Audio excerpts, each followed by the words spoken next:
Hey guys, how's it going? It's good to be back. I'm sorry I didn't make it up onto stream last night. Honestly,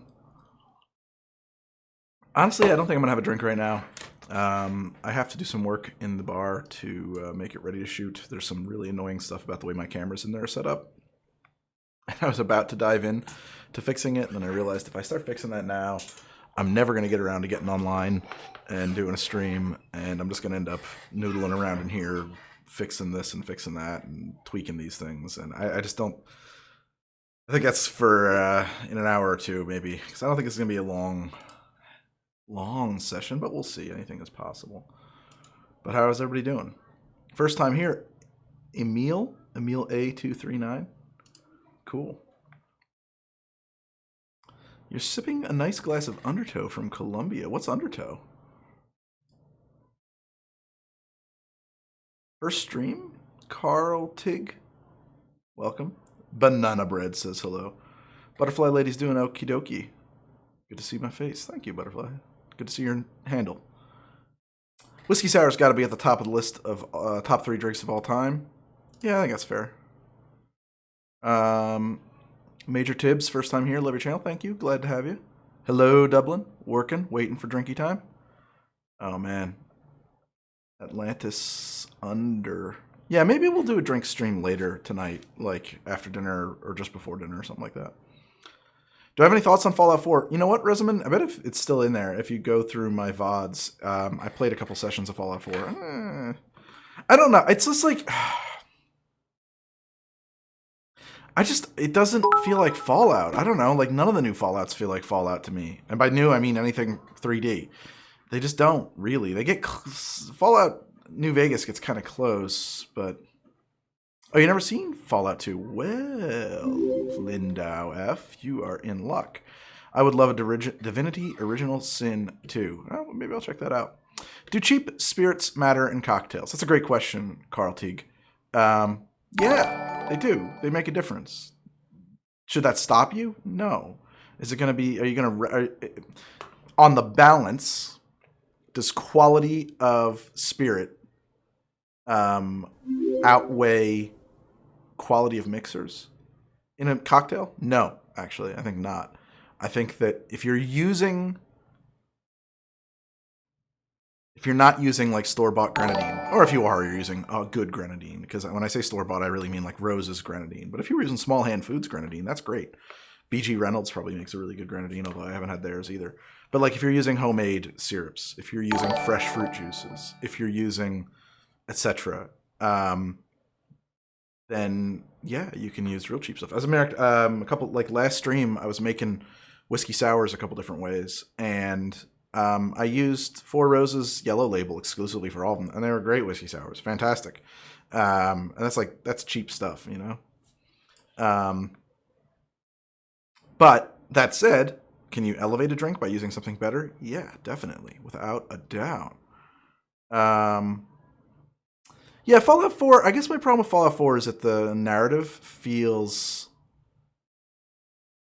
Look, here's one of my problems with most 3D, fully voice-acted role-playing games. They seem to be written in a very cinematic way, where...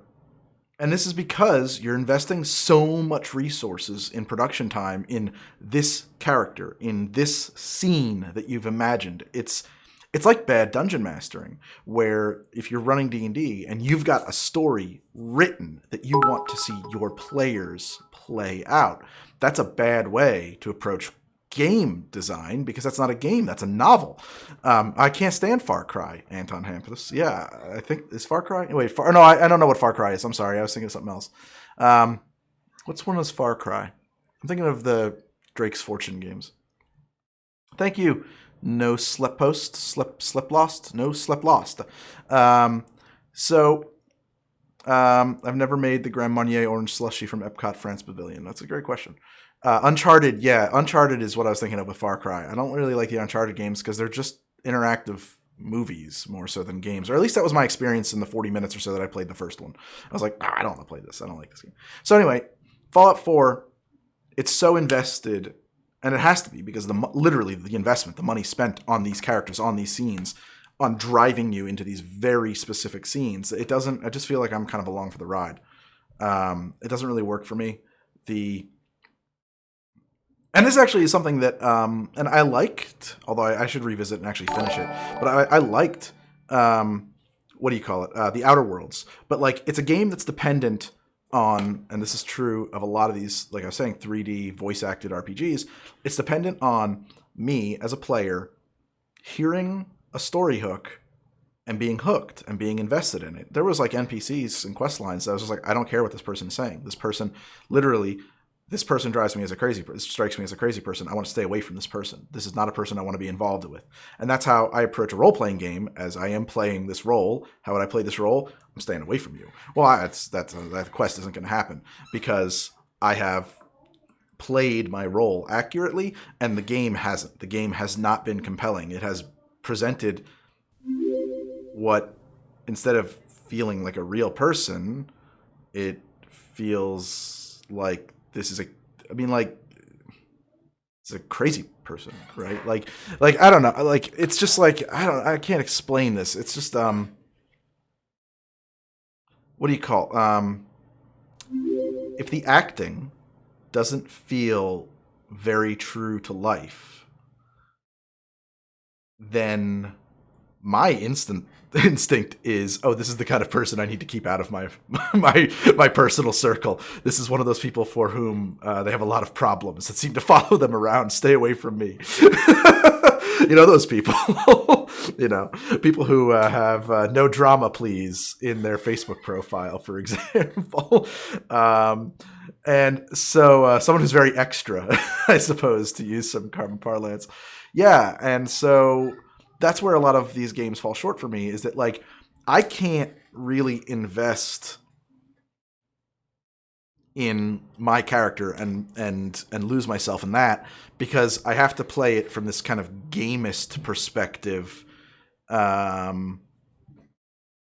of like, you know, this meta perspective. I can't really lose myself in there because I'm constantly metagaming, like, oh, this is an interesting storyline that I don't want to lose out on, or whatever. Or in truth, actually, that I just don't find most of the storylines interesting because they feel a little fake.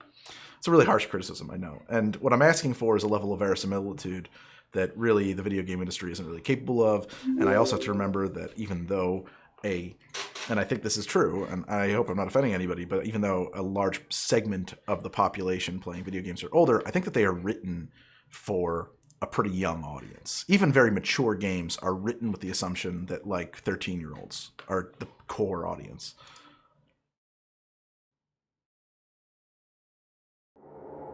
Okay, so we're not going to watch the opening cutscene on this, unfortunately, because it uses a very, very well-known song written, very, very well-known song by Louis Armstrong that gets me demonetized. So we're just going to pick up where we left off. And so we've been playing. Let me just make sure we're picking the right load, because I think October 26, 2241, October 11, October 16, September, August, October 9. Yeah, I think we're supposed to be here.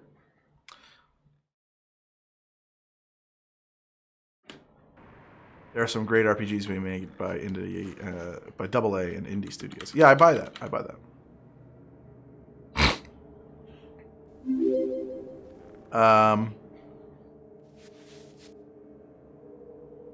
Good day, Funk Jesus. So just to fill everybody in, this is Fallout 2. However, this is not a part of Fallout 2 I've ever seen before, even though I've played this game about 100 times, because this is all part of the restoration patch.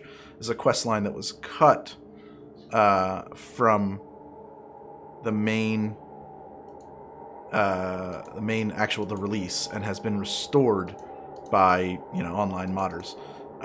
What we're trying to do is, we have this party member, Sulik, who I will strike up a conversation with so you can see what he looks like, who is looking for his sister who was sold into slavery. And this is where she is. And that's her, right there. She's waiting for us to polish off the rest of slavers because of a choice I made in setting up this quest. It's tricky, though, because I'm a little under level. Well, I'm a bit under level from where I need to be in order to actually pull this off. So we're going to be doing a lot of save scumming. which is kind of fine, actually. That's sort of how this game is designed to be played. So if you're familiar, too, if some of you had said this, you'd never seen one of the OG Fallout games, I just want you to listen for a minute.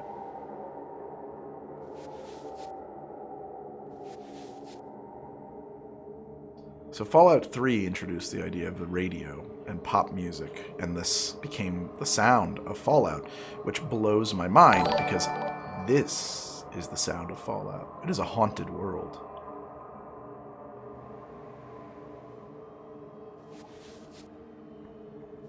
It's only in the opening cutscenes do you actually get any kind of music.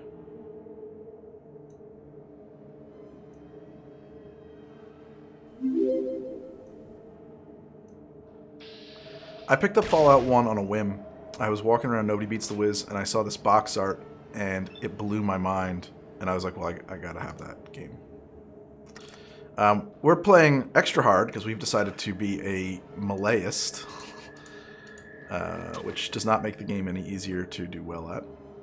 You see right here, this is where it's really telling us what's going on in the game, by the way. We were here for 20 hit points, we were here for 8, blah, blah, blah. We should move... Hold on a second, though. We should... move my face so that I'm there. There we go.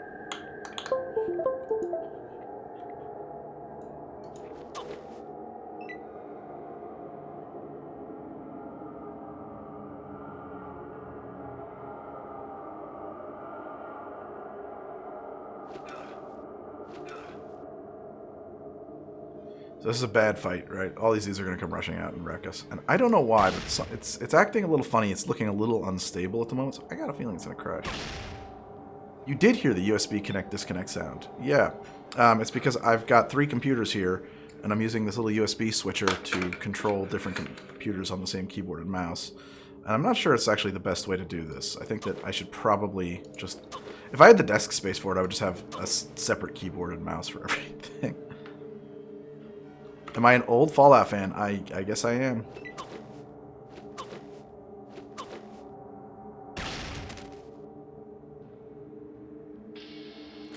You have perished.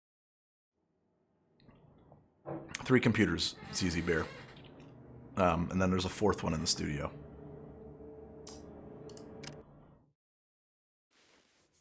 They all kind of share monitors in a weird way, but not in a way that's like universal.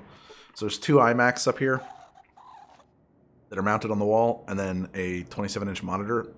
This 27-inch monitor is connected to the PC for gaming, and only to the PC for gaming, but it's also connected to iMac A, my primary editing and work computer, so I can share the desktop there, and then switch inputs over here, and then this becomes PC, and then I have iMac A over here, and then iMac C, the old iMac, the very, very old one, can be run in target display mode, which I frequently do, and then it becomes another monitor on iMac A, but then, ironically, I will then remote desktop into that computer, so I'm running it headlessly on its face, which is very strange, and then iMac B is over in the bar as the bar computer. I keep thinking about switching C and B because B is a much more robust machine, has a lot more oomph in it, and might be a better streaming box because C is handling all of the stream encoding. It's not that I'm showing off. I've collected these computers over the years because I've been editing, and every time I need to, I'm like, hey, the edit computer's not working anymore. I guess I need to buy another iMac, so that's why I have 3 of the suckers. The oldest one is from like 2011. God, it's a 9-year-old computer. And that's the one that's running the stream right now. So, and it's using 28% of CPU doing this, which is okay. I wish sometimes that it was a little bit beefier, but on the other hand, it seems to be doing the job okay. Yeah, other than RPGs, though, I have other game genres. I really like colony builders. I like RimWorld a lot. And I actually do like a first-person shooter that's done well. I think that I'm enjoying Warzone quite a bit these days. I do not like World of Warcraft, Ghost Titan Gaming. I hate that game.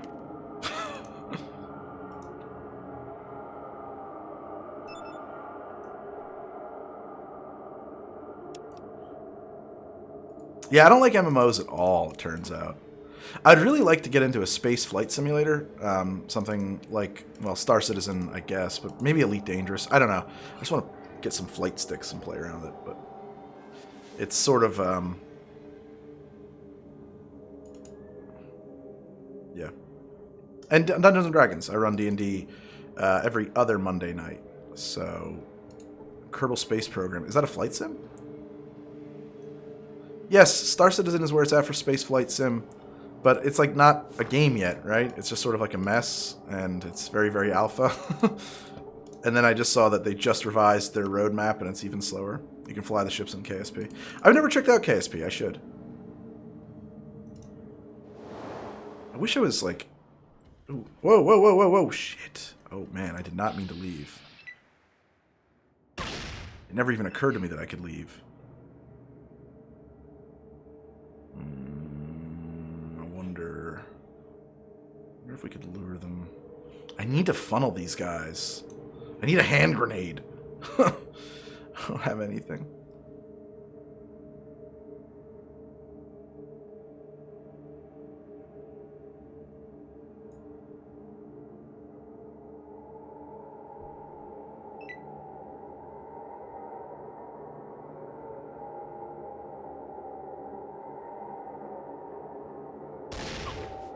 Nice. Eigenok? I'm glad you found me on a whim.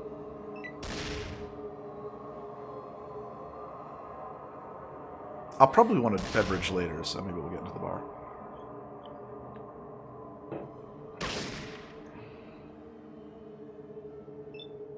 I'm trying to think about how to do more of those kind of gamist episodes of How to Drink, because it's tricky to do without a crew. Without someone to set up the drinks for me without me seeing. I don't know how to do it. I'm working on it.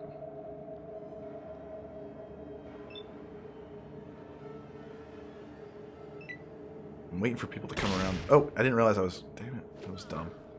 That was not a turn to skip. Thank you, Tigran. So I'm thinking about doing some more of that stuff, too, actually. The 3 ingredients. I'm thinking about, like, top 5 rum drinks. Something like that.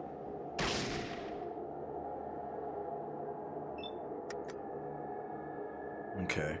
So, if you've never played this before, I'm right-clicking here, and it changes. I have a swing, a targeted swing, a thrust, and a targeted thrust. A thrust trades... There's armor is calculated a bunch of different ways. I've never used Cheat Engine. I don't know what that is. And so there's damage threshold, damage resistance. They're 2 different things. And basically, using armor-piercing weapons, like a thrust versus a swing, or an AP round instead of an FMJ round,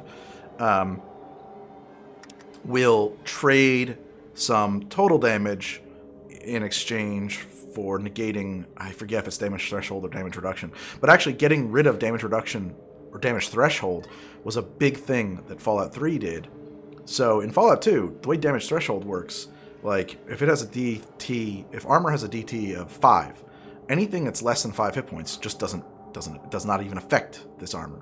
Damage reduction works on a percentile. But what that means is that I'm of a level here where I physically cannot hurt a Deathclaw or a guy in power armor. I'm just not even there. It's just not possible. Yeah, and maybe hardcore mode in New Vegas has damage threshold. New Vegas was made by the people who made this.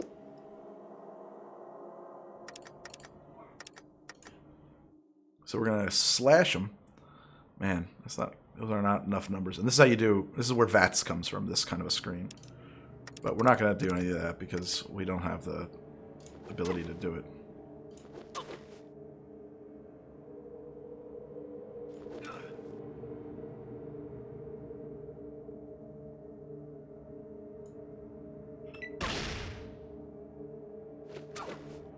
I don't know what we're going to do here. I think we're going to have a really nice Sulik taking out guy. I'm pretty much boned, but... yeah. How much is Fallout 2, and what's the story behind it? Well, it's probably like $5 on good old games. It's probably really cheap. What's the story behind it? You are the grandchild of the main character in Fallout 1, who, at the end of Fallout 1, I hope I'm not ruining anything, is cast out from the vault, and has ventured north to... This is exactly where I was stunk the other night, yeah.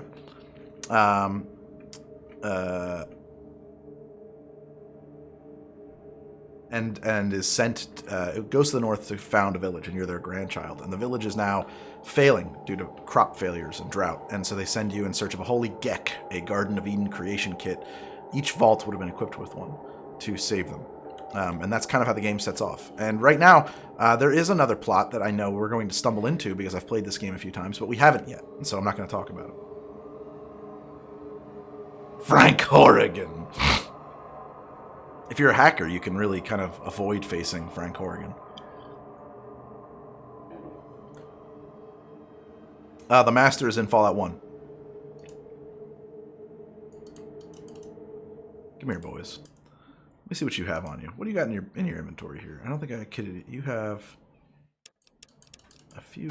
I'll take those back because you're not going to use them, so I'll take them back. Thank you. You have your gun, and for some reason you are so bad at shooting that every time you shoot, you have a critical failure. Probably because of this moronic fucking dog. Wish we could get rid of this dog.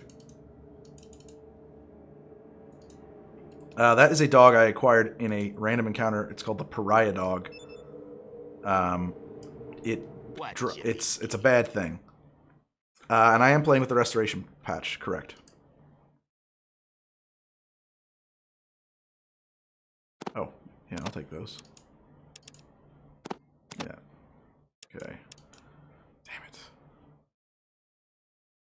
I don't think the sledgehammer is any better than what I'm using, but we'll take one. Hold on a second. Okay, let's look at our weapons here. So the combat knife does 3 to 11. If you really want to know, yeah, okay, it does 3 to 11. This does 3 to 6 with a range of 16. This does 3 to 11 with a range of 2. It's nice to have that extra range, but it's uses more action points than the combat knife. So on the whole, I think it's not as good. This does 2 to 6, but it's probably very few action points. You can probably, if I'm not mistaken... Oh, it's 3 action points? No, then the knife is better. There's, I think, a perk you can get that makes punching 2 or even 1 action point. And in that case, it probably makes a lot of sense. That's just a junkie knife. Phew, okay, there you go. 4 to 10 on the sledge. Oh, wait. Oh, yeah. I don't know, though. Then 3 to 11 is probably still better.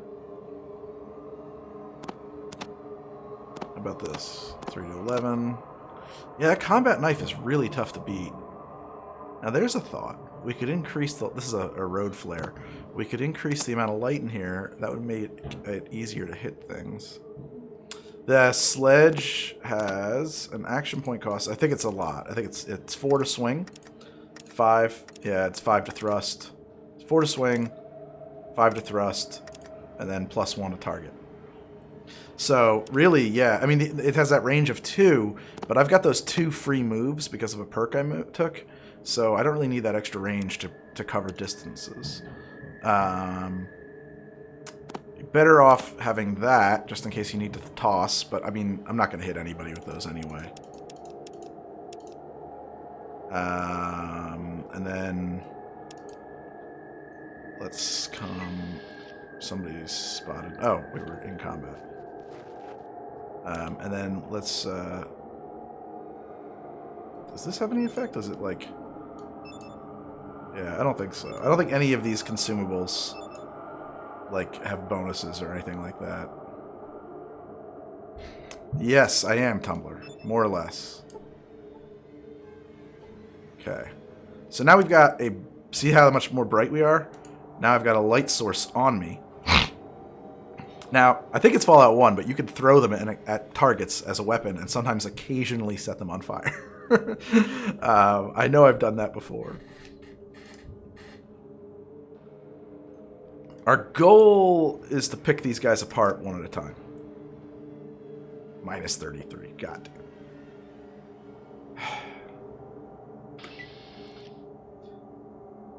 Would you recommend playing 1 before 2? Yeah, I mean, I would. They're extremely similar.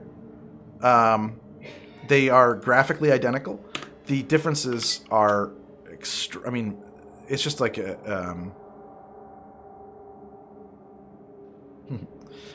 so percentages go up to 300% in this game, and to some degree of negative. They are not from a 1 to 100 scale, if that makes any sense. So we're just going to wait again. Hopefully he's going to come around the corner here. No, Sulik. Oh, man. They can see him. So one of the things the restoration mod added was line of sight, which means I lose sight of these guys when I'm not looking at them, which is a pain. I do not want to go to that person. Okay, there we go. There are 3. That guy's got a big gun. We should take out Mr. Big Gun, ideally. Switch to the other hand. Target. 54. It's worth it if you can ding him, though, because we'll blind him. We did. And we did 26 hit points with no protection. Did not blind him.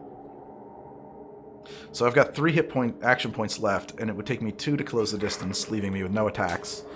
What should I do in this case? If I sit here and do nothing, it will roll those 3 action points into my armor class until my next turn. If I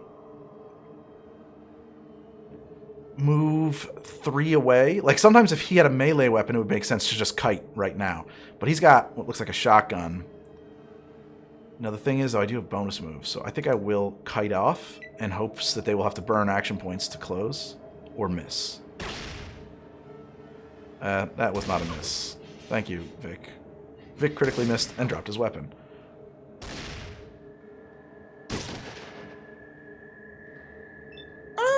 We're going to go into the inventory, which costs like 4 action points. And we are going to use some stim packs. This is a tabletop game in... Yeah, exactly. I mean, it was written... Fallout was actually built around the GURPS mechanics. And that was... we're going to do this, too. We're going to drop this and light another one. We're going to just try and create as much light as possible here. Activate another one. It was built around GURPS, and then they lost the license for GURPS, and it became its own system special, which they invented.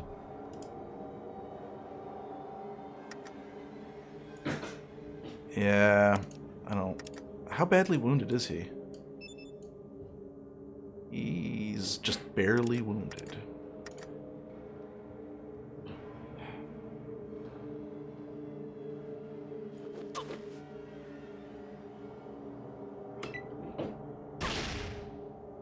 Good, hit your own guy. Vic's picking up his gun again just so he can drop it. That was a miss. That's a bad hit. That's a real bad hit. At this point, we're in do or die territory. We have got to drop this guy, or else the combat is over.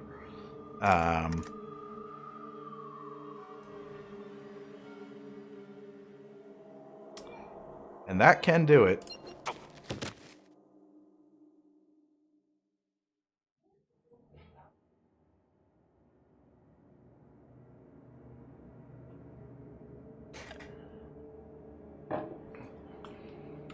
Okay. Now, I want to move back over here. He's not done. And I also I don't think he's unconscious either. I think he's just downed. But he's going to spend a lot of action points getting up. Vic actually hit somebody. Amazing. And I'm out. That's the end of that. That's the end of this try. You have died. Your quest to find the Garden of Eden. This is a really tough pickle we've walked ourselves into here to try and get out of.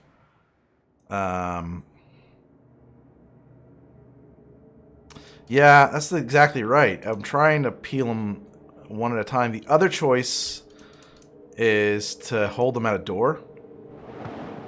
But they're all right here. We can't see them because of this line of sight thing. And so...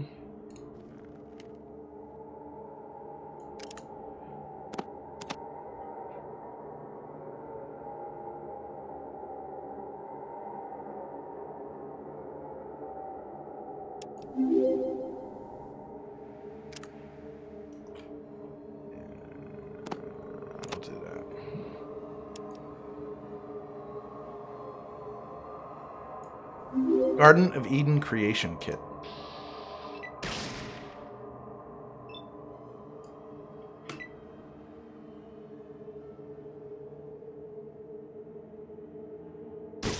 Whoa, man. Oh, no.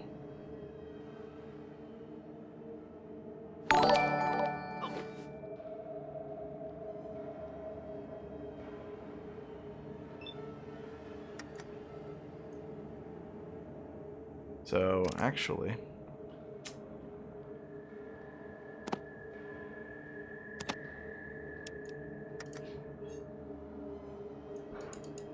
aim is blocked. Ah!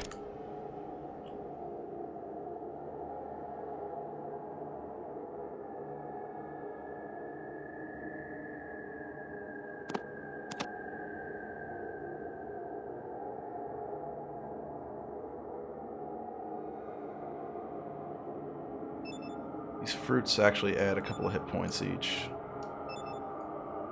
Very few foods in this game do that.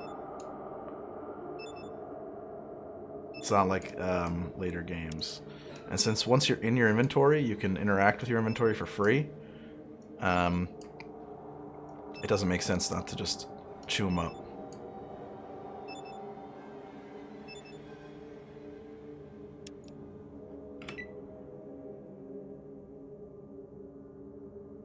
Suluk's gonna follow her in there like an idiot. Maybe.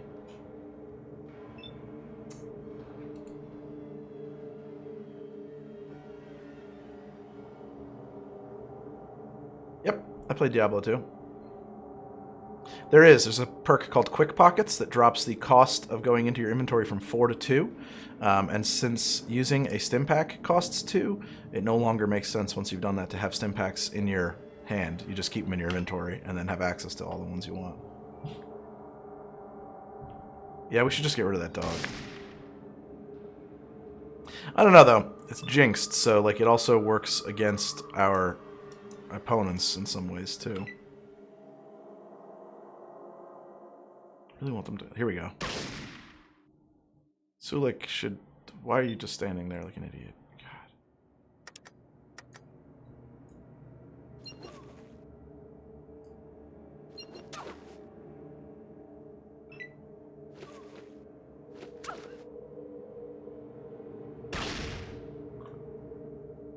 Nice work.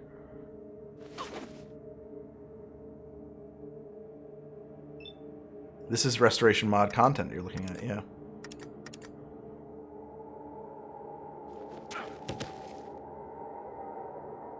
Oops, you stabbed the wrong person? That's tough to pull off. That's a special kind of failure.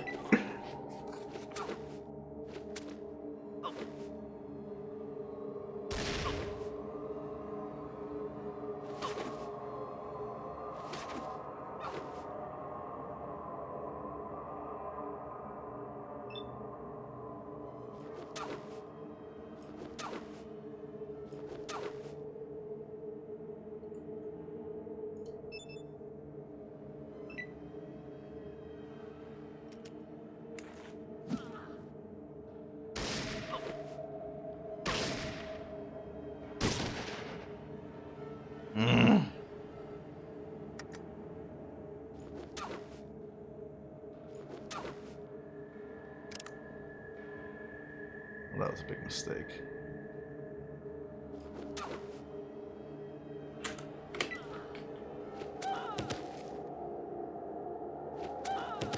Those are good sounds.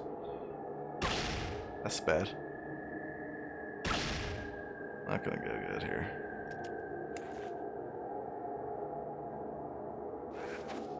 Ah! Ah! Ah! Not even the carrion eaters.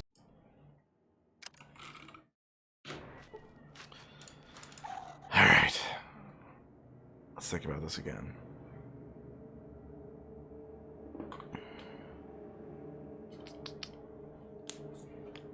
I would just leave, but I don't think I can walk away from this situation that we've created here because I think the game is going to yield a very bad outcome. If we walk away, it's and let time pass, the bad dudes are going to get wise to what we've done, and it's not going to go well. There's 2 here. This guy on the door, man. I really wish... Hello, eyes. I really wish we had a gun. There's definitely those times when I really wish.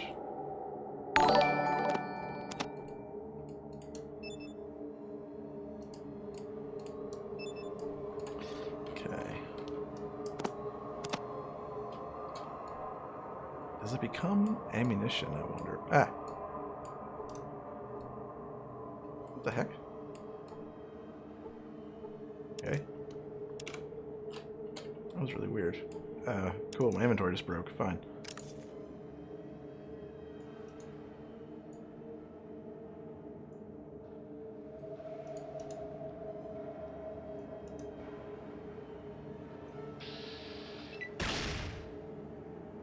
Yep, I'm gonna be really easy to hit right now.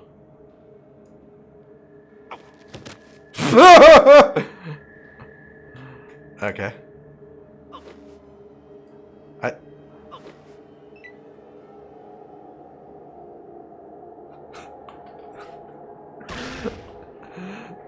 At negative 25 is not messing around, man.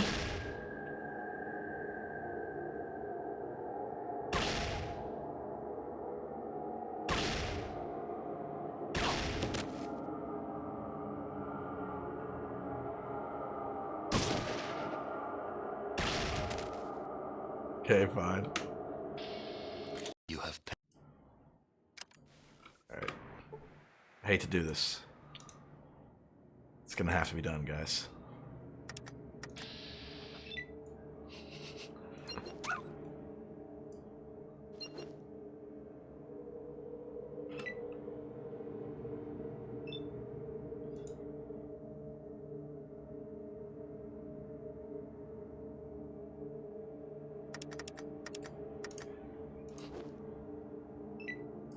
No, get back here, you son of a bitch.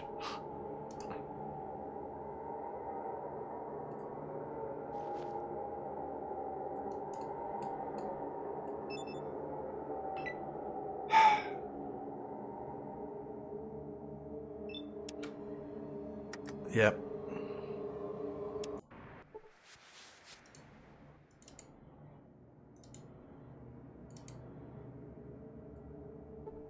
Come on, everybody get in here. What's that? Oh, that's a poop pot. A finely crafted poop pot.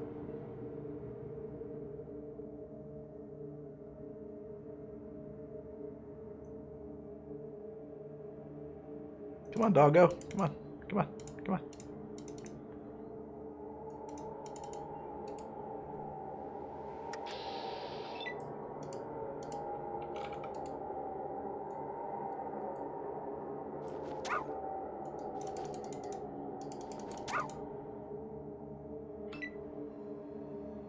Damn it, Vic!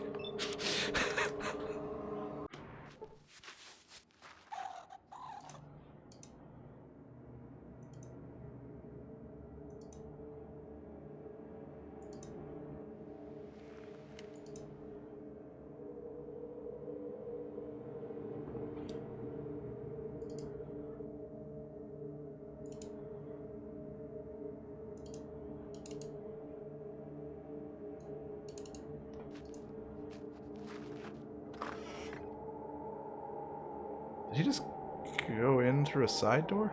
It's an outhouse. It doesn't make any sense.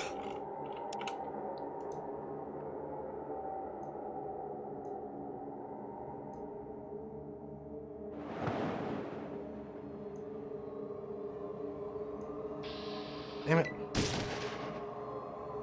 I was trying to sneak.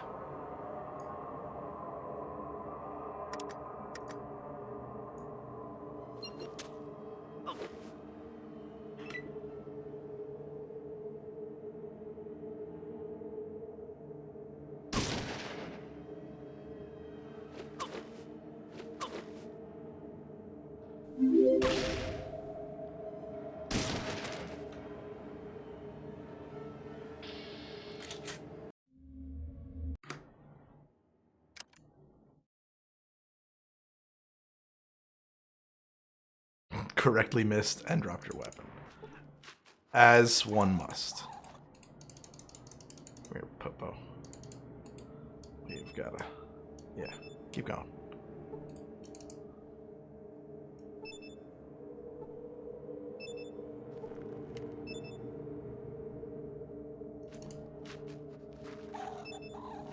Nope.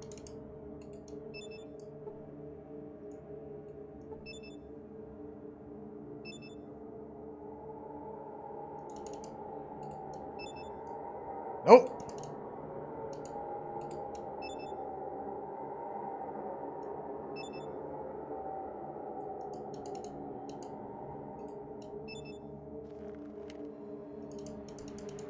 Maybe you'll just follow me in. Follow me in. There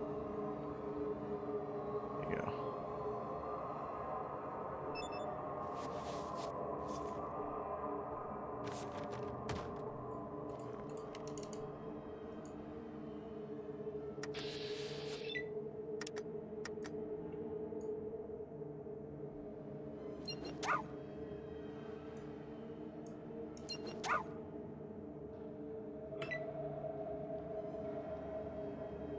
Vic's gonna open this damn door, I know it.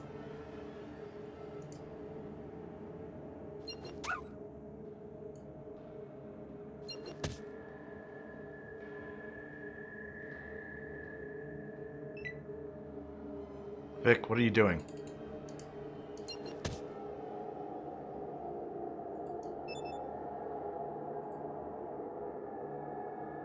Dog has a glass eye?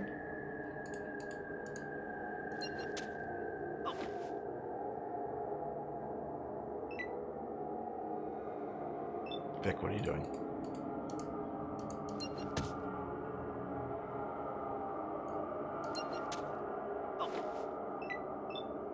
Vic, what are you doing? What are you doing, Vic?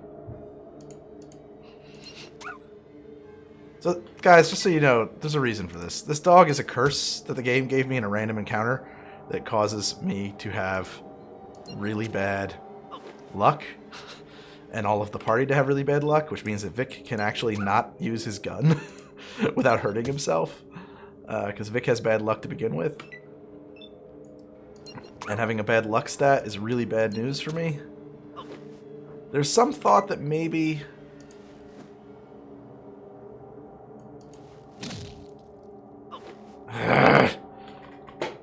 There's some idea that perhaps having...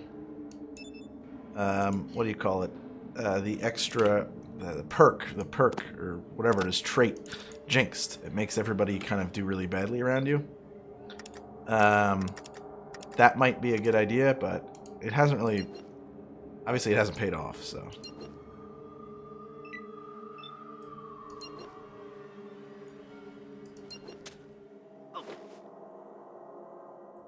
I hate this dog.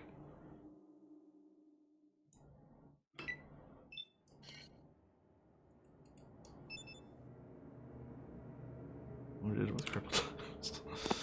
Okay.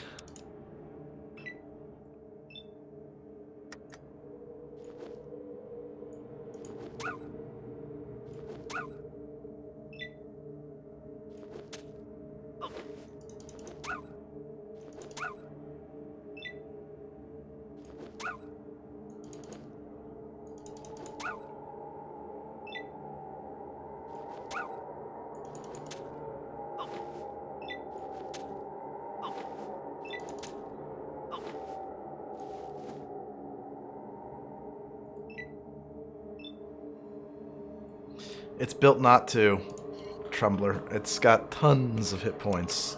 It's sort of a feature of this particular nightmare that the game has given me. It's the idea. It's supposed to be a tank.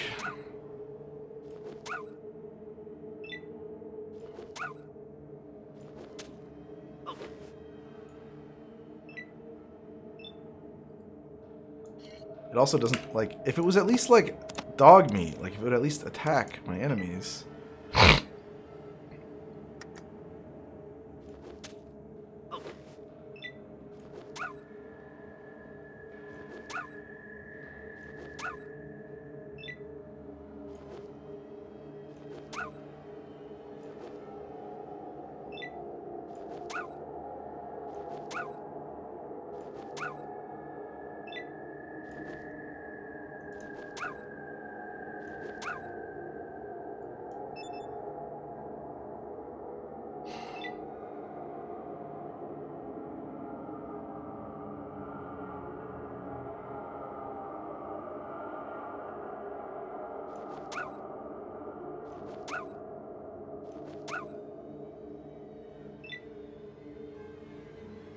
They're great, Boolean. I think you should play them.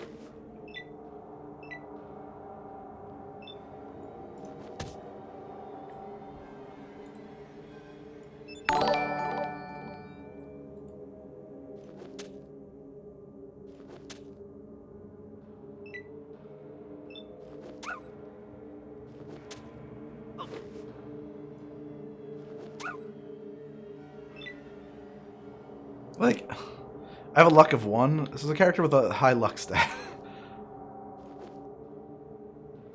I have played Civ 5. It's not a poor dog. It's a demon. It's literally some kind of an otherworldly demon sent here to torment me. It just looks like a dog.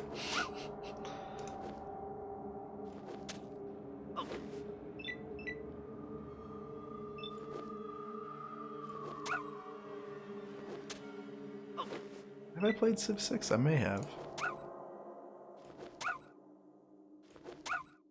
I'm not really good enough at 4X games to play them on stream. Nobody's going to be interested in watching me just, like, really fumble that.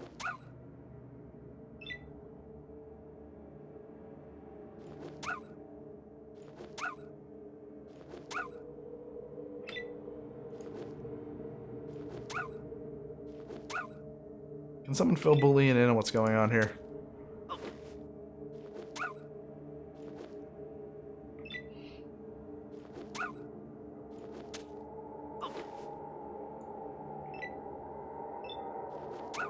Well, that's an interesting idea. Get subscribers into an online game of Civ 5. I never played Stellaris, but I understand that the learning curve is super high.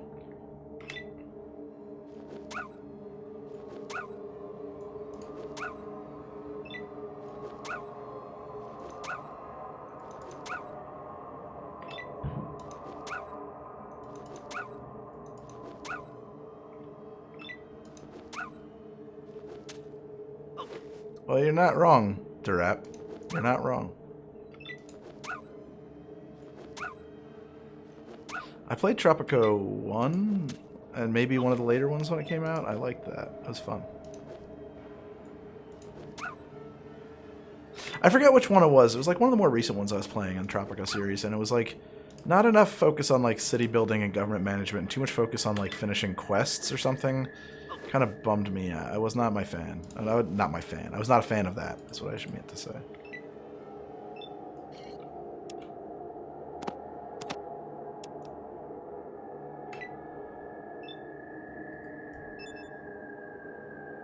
Oh my god.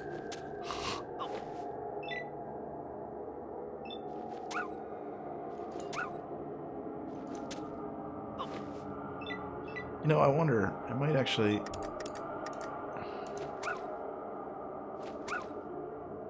There we go. That's better, because we're penetrating its damage reduction. Damage threshold, whatever it is.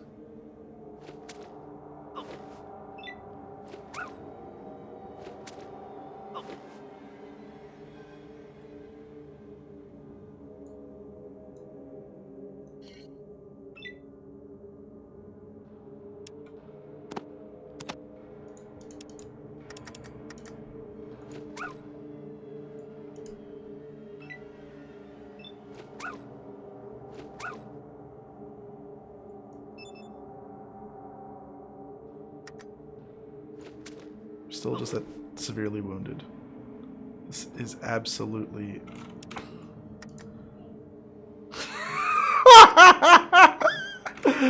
What is this? Damn this dog.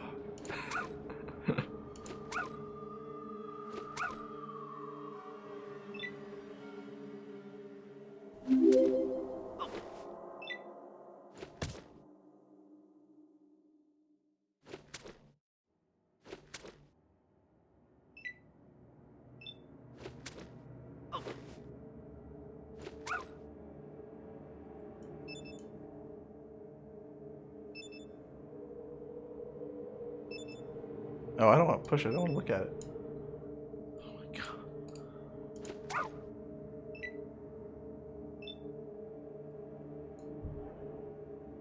Damn it. Now it's not stuck.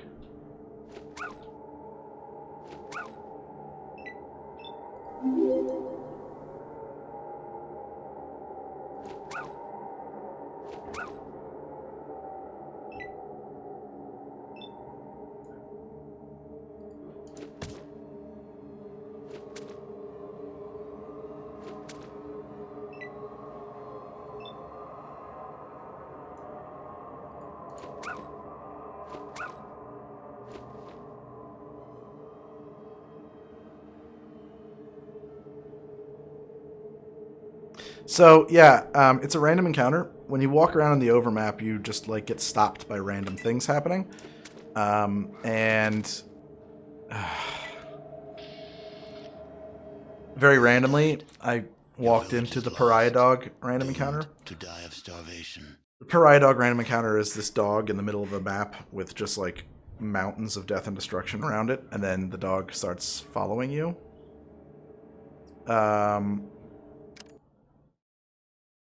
I don't think I saved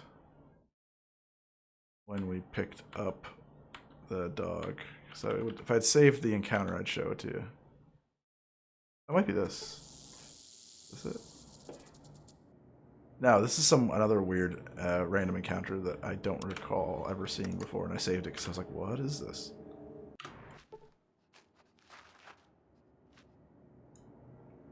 Alright.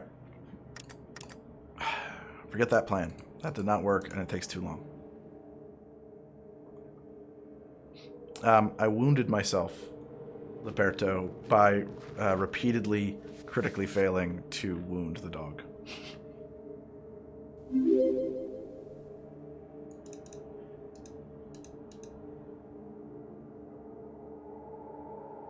I think 750 sounds right.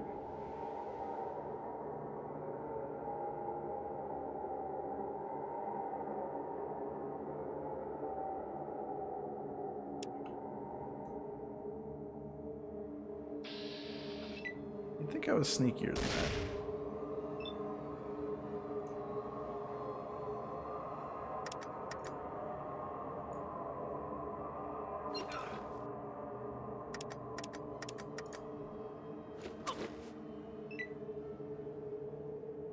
I think that, I forget how it works, but I guess it looks like the thrust is just better for most of these situations. So like, Vic just critically missing and losing all of his ammo, that happened because of that dog.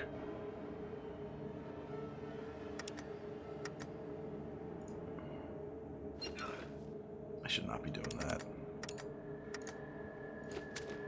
Ah!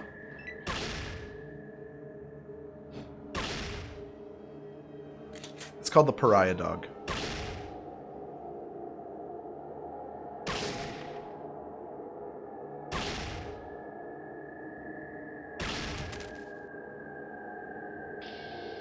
The wasteland has claimed your life. I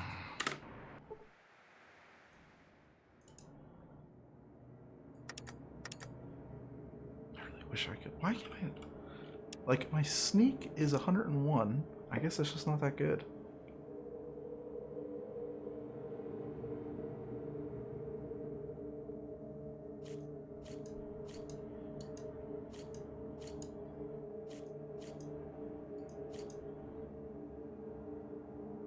Why is that so low? I thought I took a perk that increased that. I did.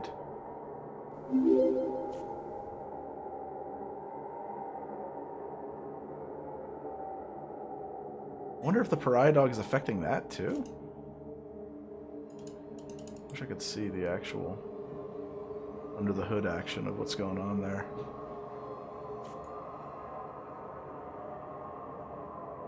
It just stinks because, like, I invested in a luck skill at the beginning of this game. And now this dog has robbed me of it entirely. It's kind of not great.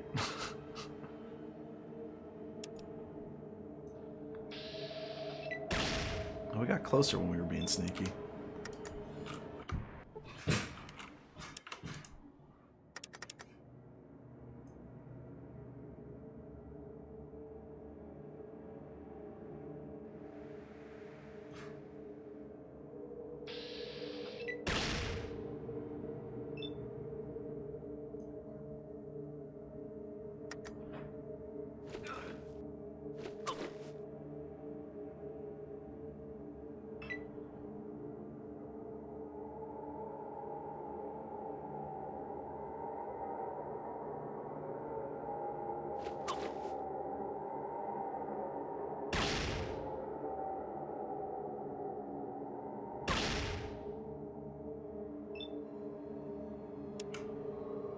Yeah, at some point I'll get a bunch of bombs and get rid of the dog. I'm just not going to be able to do it right now. It is a troll by designers, yes.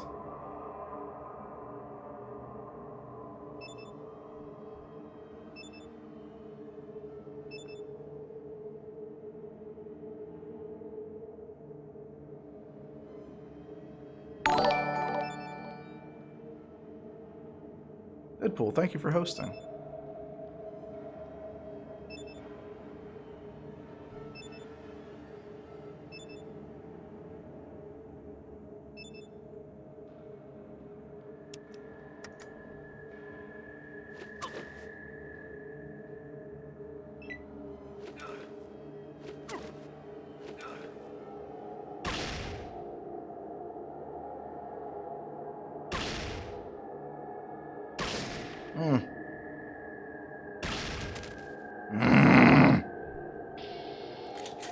You have perished.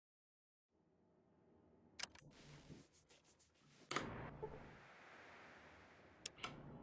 going to give this 2 more goes, and then we're going to have to just walk away from this and let the storyline fall where it may.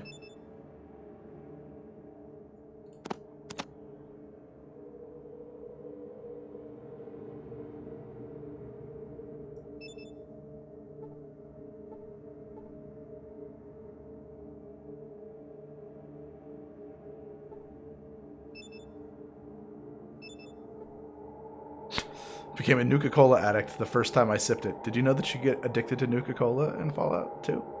You can. Great! Great. I think I get extra action points, though. I think it does have an... there is an upside.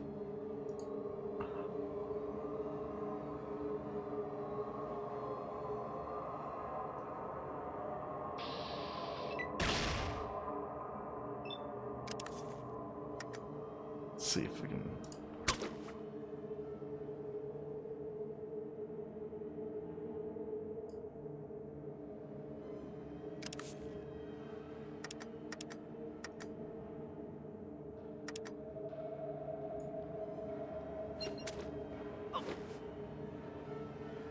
Good job, Greg.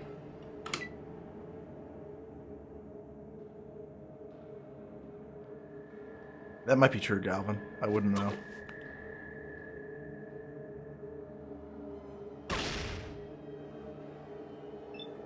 I was really hoping that flare would do the really cool, neat thing of setting this dude on fire. As it does, sometimes. Cancel.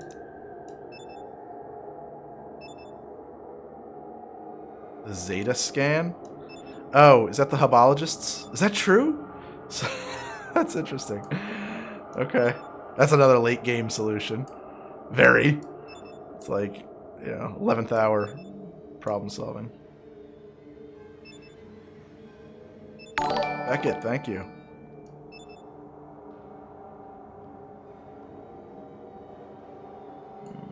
May as well put that there.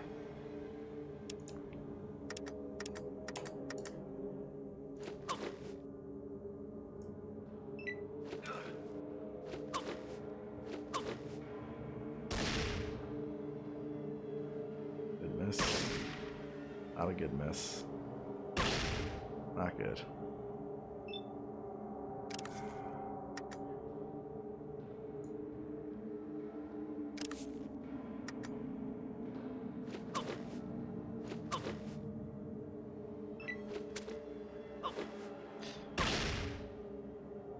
I wish there was. The generator's there for a reason, but it doesn't help me.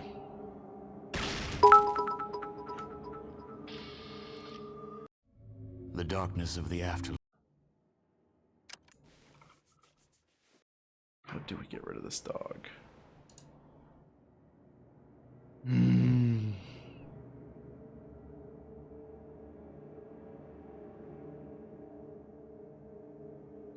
Well...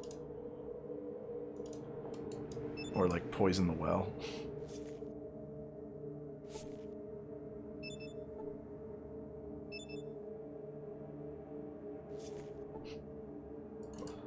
what those flowers actually do. I might have to take the L. I like that, though. Dropped her weapon. That's good.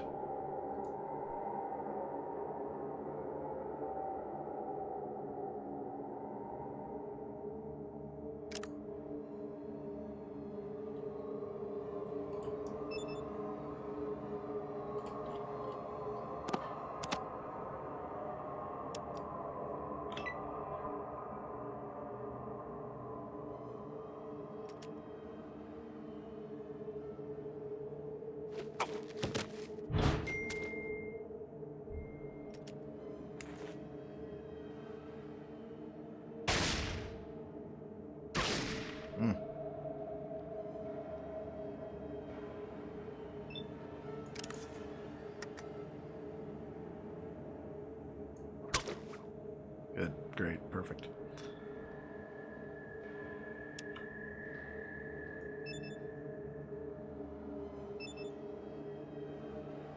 Coca-Cola, nothing happens.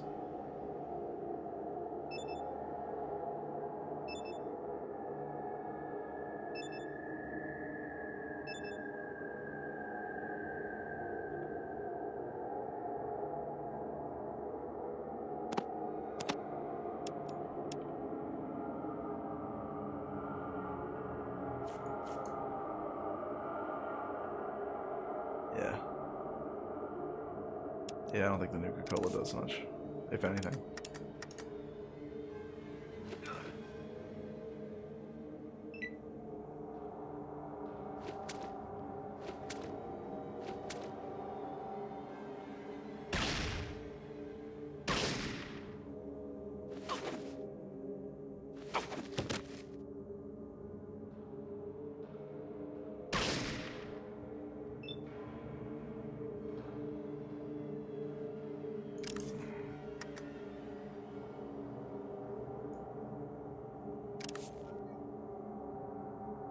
I hope they are on Don. Yeah, he's a bad dude. We want to get rid of him. He's sort of the big bad.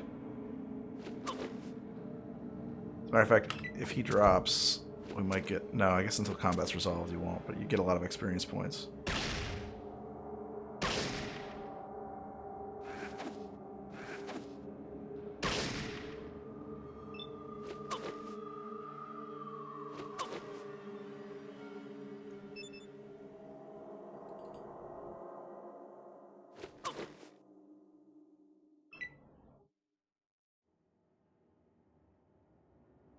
Impact, stim pack.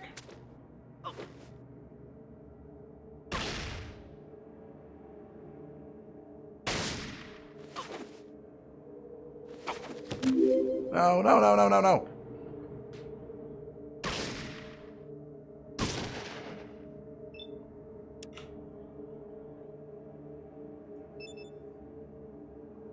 This is like almost manageable where we're at right here, so. Sulik, you know, it's funny, he might do more damage with the sledgehammer. He might have some kind of sledgehammer perk that's written into his character. Because that's what he starts with, and he is pretty burly with that thing. 10 off max. Doesn't tell you how much it heals you for. I know this one will reduce my perception. Probably not the best scenario. Interesting notion, Finger. Maybe we'll give him a sledge. He might have like a secret perk that only Sulik has. 23 hit points? Oh my god. Only severely wounded. What? Ah!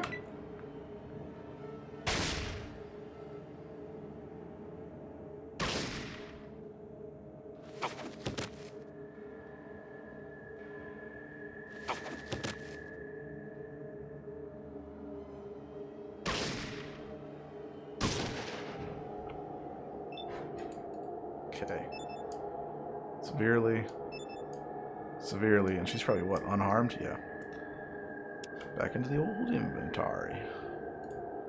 Just use everything we got at this point.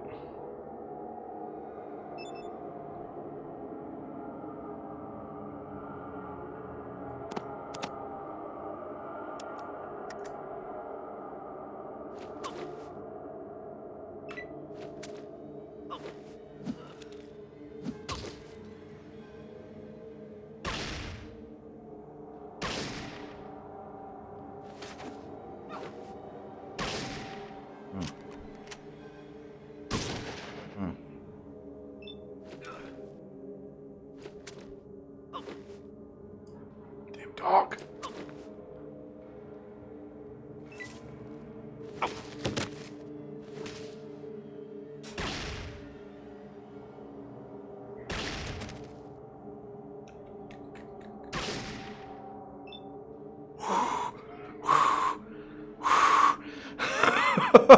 Ooh, good things are happening.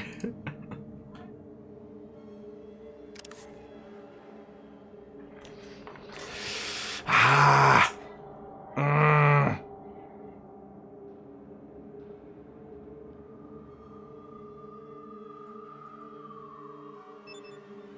Unhurt and unhurt.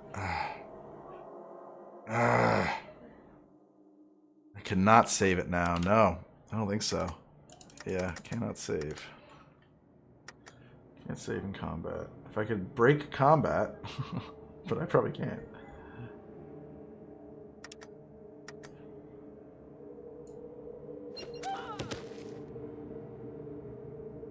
It's like such a gamble. Blindness!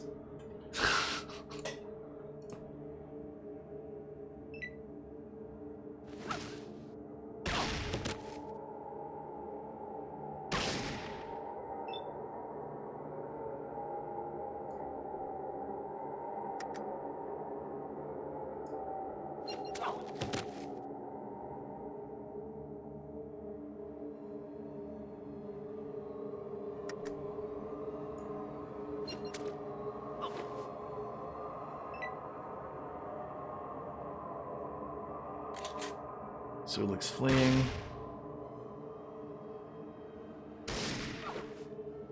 Oh my god.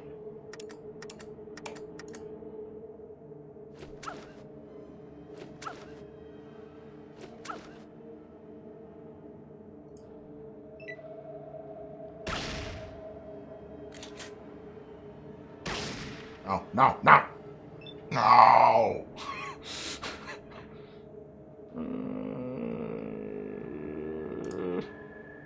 Damn it, I was really hoping he had frickin'...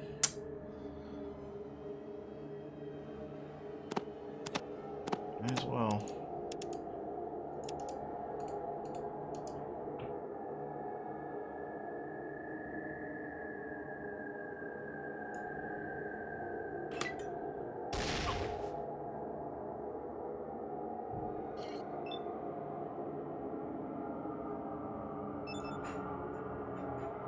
We can finish her.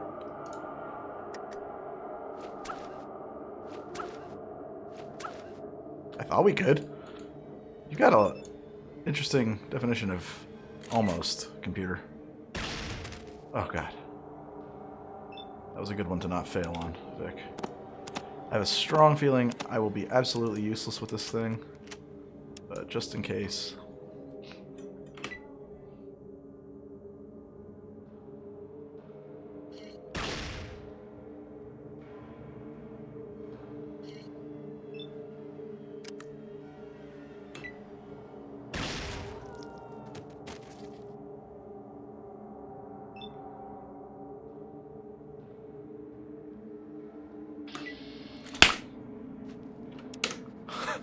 We did it! We did it!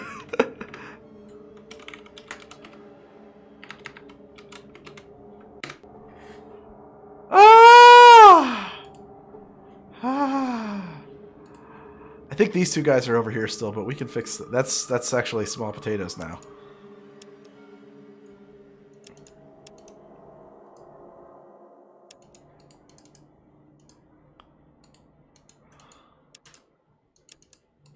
Nice.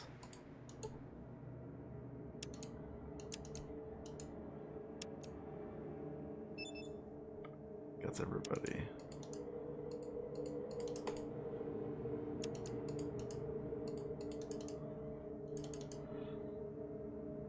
Yeah, see, these guys didn't aggro before, but let's ransack this fucking house. Who knows? There might be some more goodies in here. Yes, there are. Ah.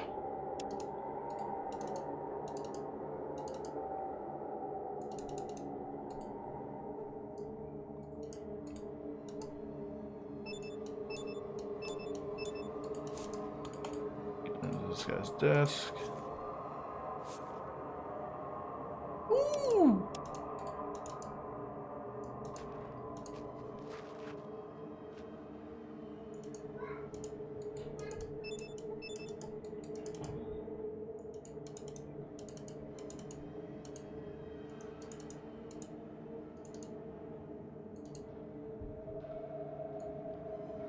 What you be needing?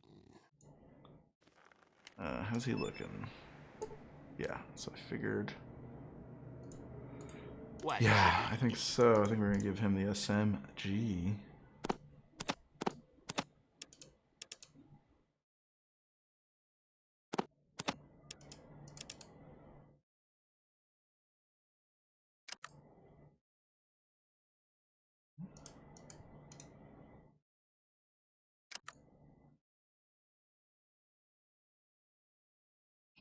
Durap, what are you referring to? Yeah, Sulik loves SMGs.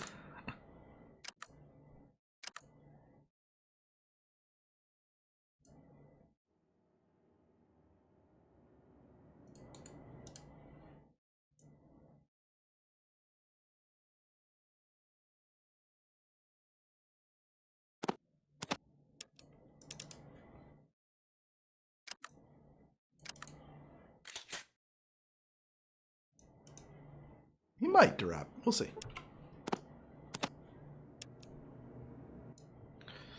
And Vic, you just seem like a guy who needs a shotgun, so...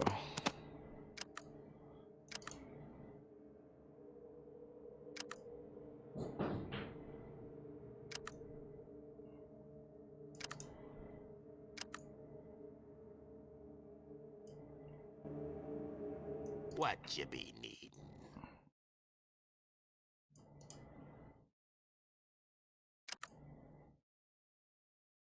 Be careful not to hit me.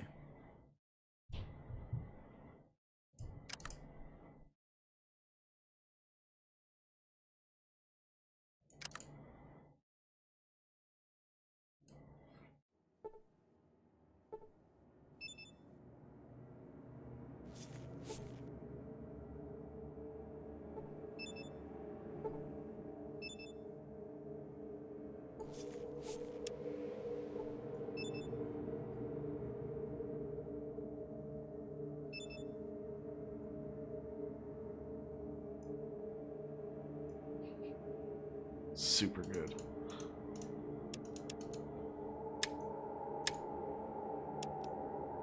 What does it do? Oh, it gives you a plus 20 to outdoorsman. That's really good. Oh, and look, a hand grenade that I so desperately wanted from before. One fun thing about these is that these don't automatically unload in your inventory. You have to manually unload them.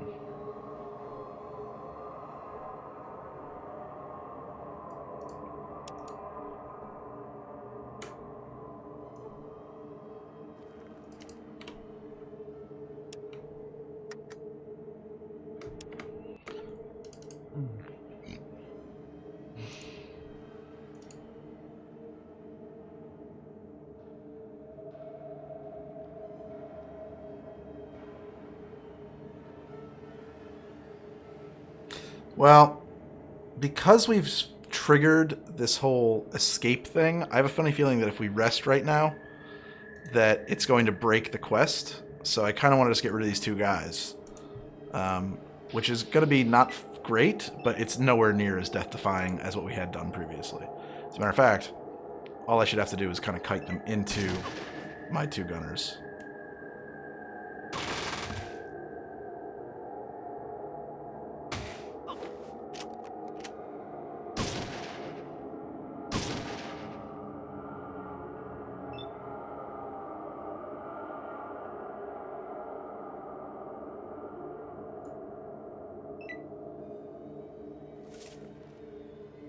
That's a good point. I should have used my medic skill.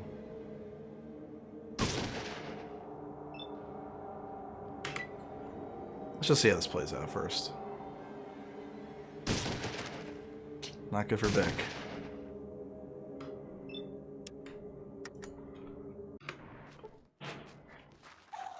Fingers are like really freaking out about Sulik.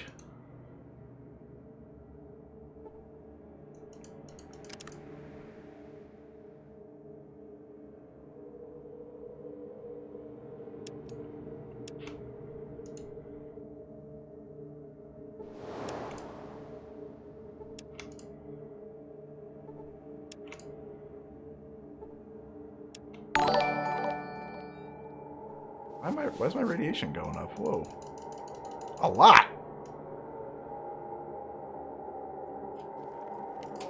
Okay.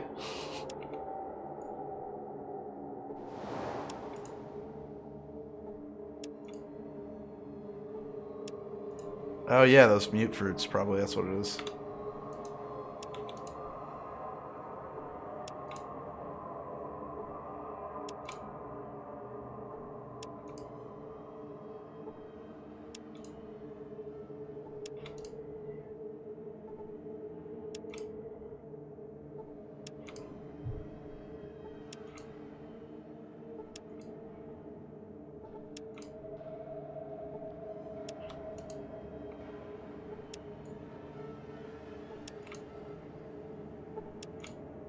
Yeah, you have the option to wait.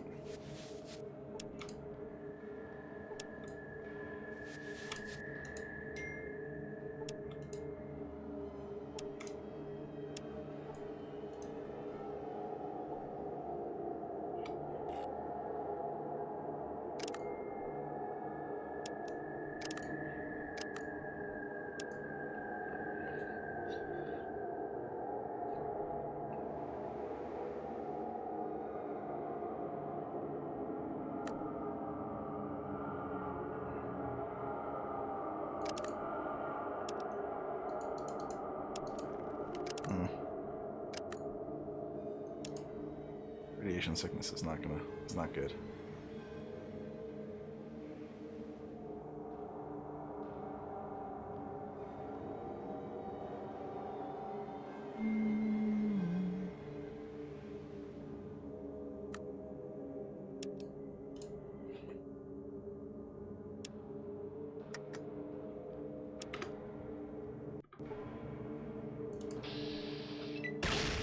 How'd that guy get back?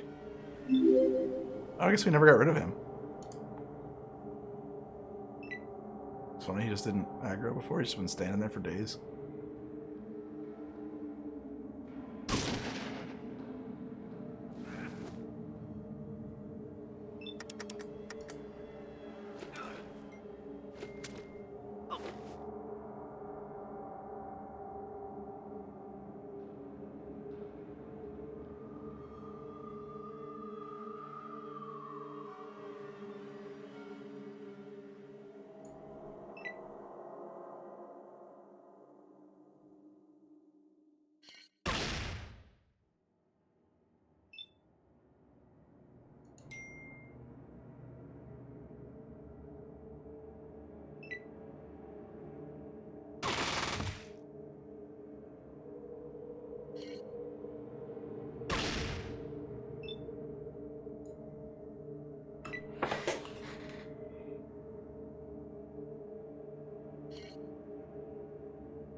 Ah!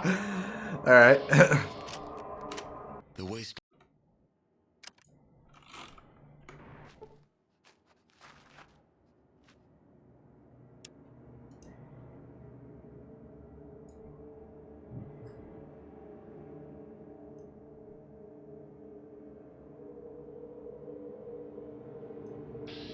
Ah!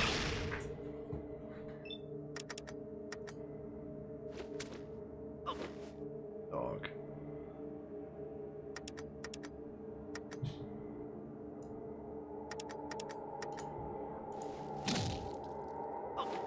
Dog!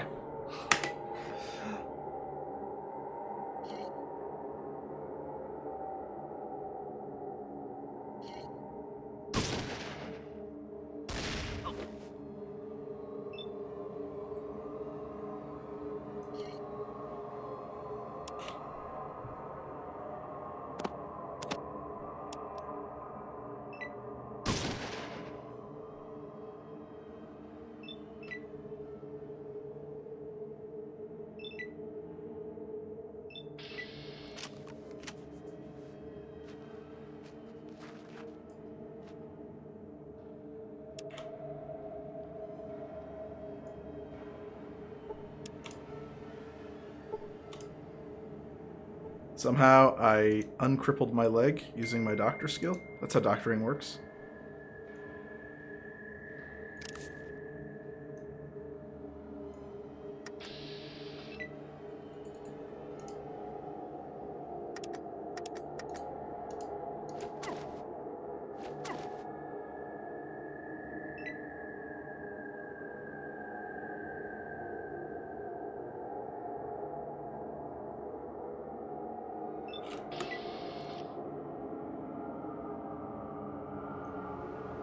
Yeah, you can fail to heal and double cripple, sure.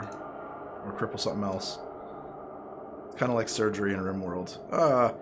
You were totally, you were trying to do an appendectomy, but you accidentally took this guy's hand off. I mean, that's really crazy.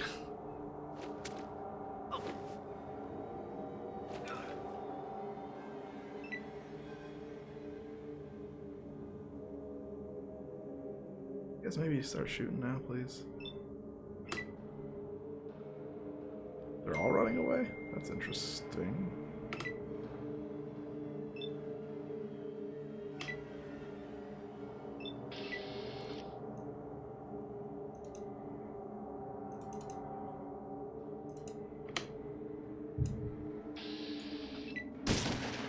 Cool.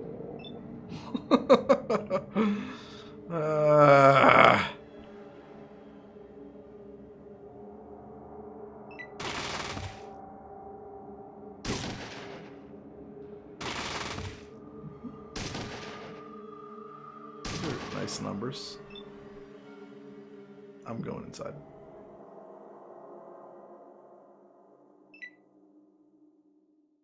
No, stop following me. Do the fighting.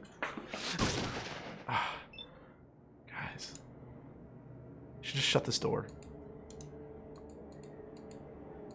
Yeah. I'll play anything.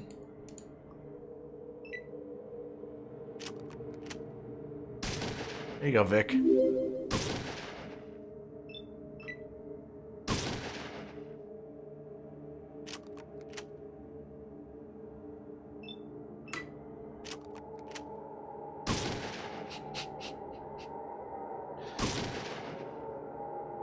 Vic's just out there all alone. I don't know what you got me into, boss, but okie dokie. Woohoo!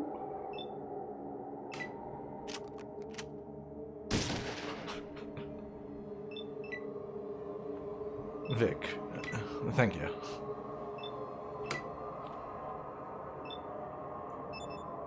You, go back outside. No, damn it.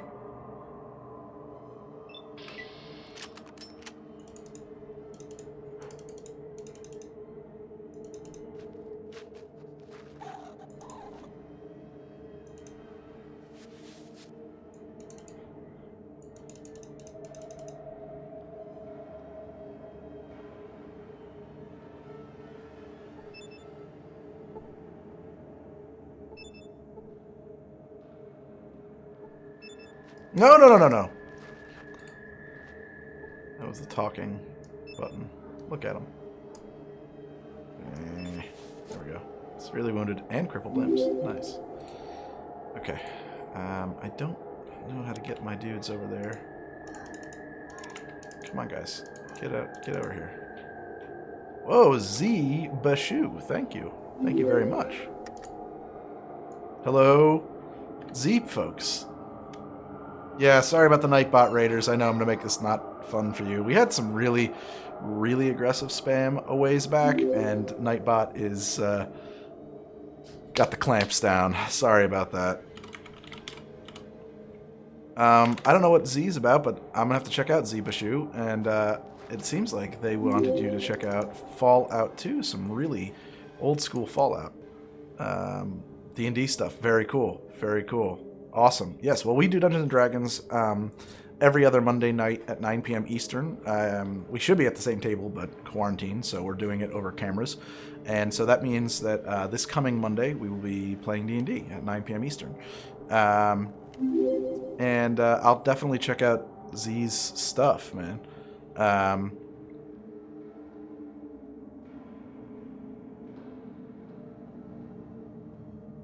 You've .rated emote stuff then. I don't know what that means. But, yeah. So, well, thank you for checking us out.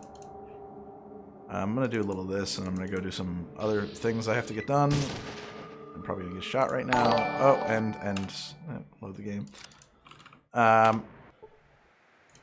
We really just need to aggro this guy.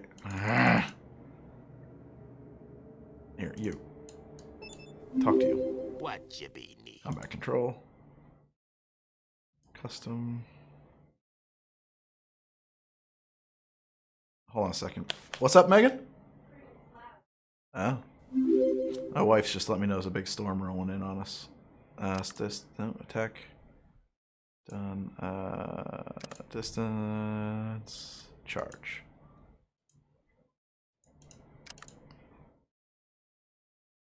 Alright. I could never recommend watching his animated spellbook series enough for how wonderful it is. Oh, I gotta check it out. I'm definitely gonna check it out. And thank you for subscribing, 15 Spludget. I guess we could... It just seems so crummy. I guess I'll have to play something like Ultramodern 5 and play a Fallout game. What's Ultramodern 5? I'm in New Jersey. William McPherson. I guess we can do this, even though it seems like cheating. Just takes weeks taking these people apart while they wait for us to do it.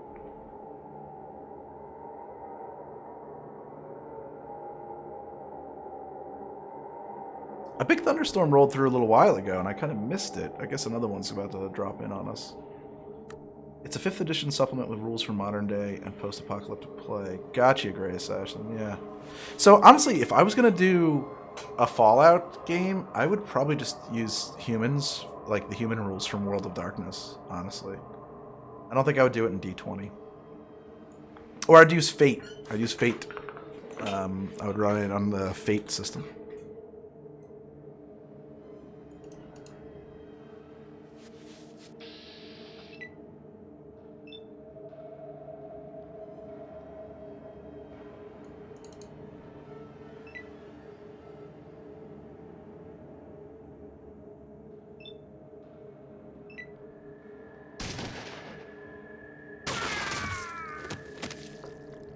There you go.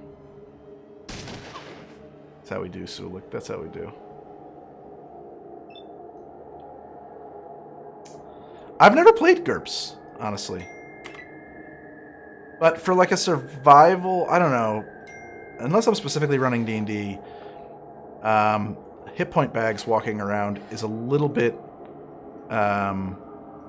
too like it's not squishy enough for like the gritty kind of survival game that you'd want to run if you were running Fallout, if that makes any sense. I wish somebody would stop texting me a little.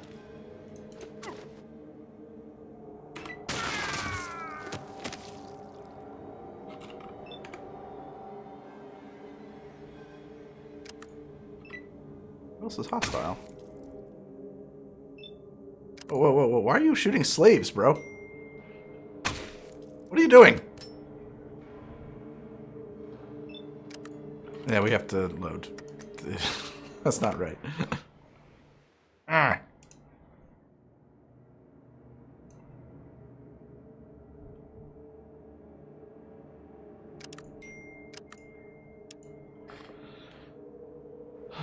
Yeah, but that's Derap. That usually doesn't aggro. Accidental damage is generally not enough to aggro stuff up, but otherwise, you know, like, 'cause you hit your own party mates a lot and they don't switch on sides on you, but I guess in this case it did. There's some probably percentile threshold. Are there any pen and paper games that are really codify survival mechanics in an interesting way that just doesn't boil down to bookkeeping? Well, I guess, Ben's, yeah, actually, if you don't want bookkeeping, which is what a survival mechanic is any which way you slice it, something like Fate would probably be the best way to handle it. I'm not off the top of my head because I'm not intimately familiar with Fate, although I have run a little bit of Fate. Like, for instance, you know, if you read up on how to, like, rule something up in Fate, you probably wouldn't even keep track of ammunition. You have, like, a skill check about firearms for your character generally, and you know, you check to make sure that you remembered to reload. You roll a die to see, did I do that? Am I ready to do this right now, or did I mess up? And I think based on that kind of an approach, you could do something with survival mechanics. But I feel like I would just do it as bookkeeping. I don't know why you wouldn't.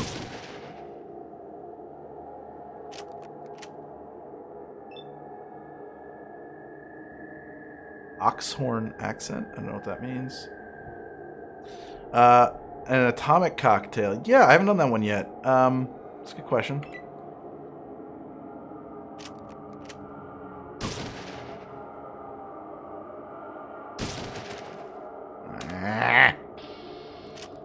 Thank you, Plated Onion, for subscribing. Thank you. Ends. Life ends.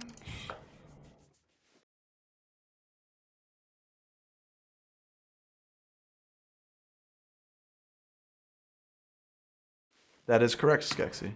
Yeah, but then they lost the license. Fallout was originally called Fallout, a GURPS role-playing game or something like that. And then they switched it to Fallout, a post-nuclear role-playing game, because they lost the license for Fallout. Or for GURPS, I should say. Thank you, Plated Onion.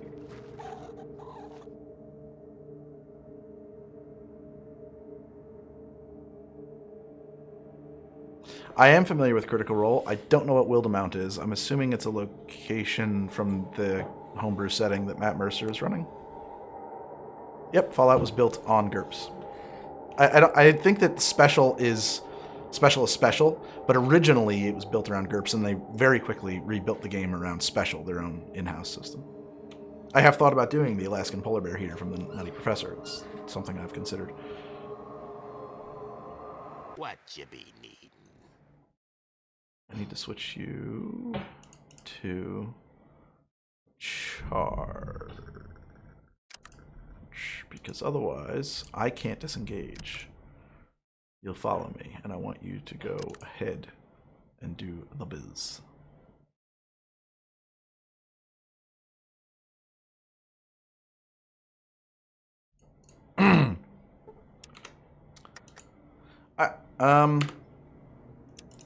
Yeah, but I mean, like, that's kind of also how it is in, I don't know. Famous cocktails from different countries around the world. It's a good idea. Well, I would actually say that Fallout 3 abandoned Special in any meaningful way.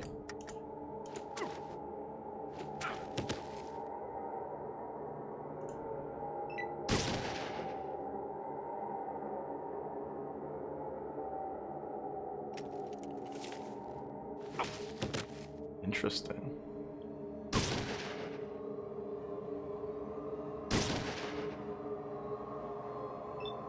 I'm gonna just skedaddle. I won't do the Verdant Radium. That's a good call.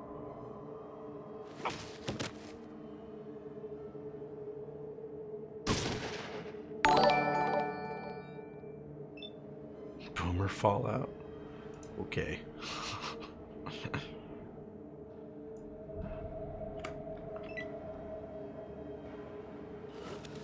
Thanks, Quitch.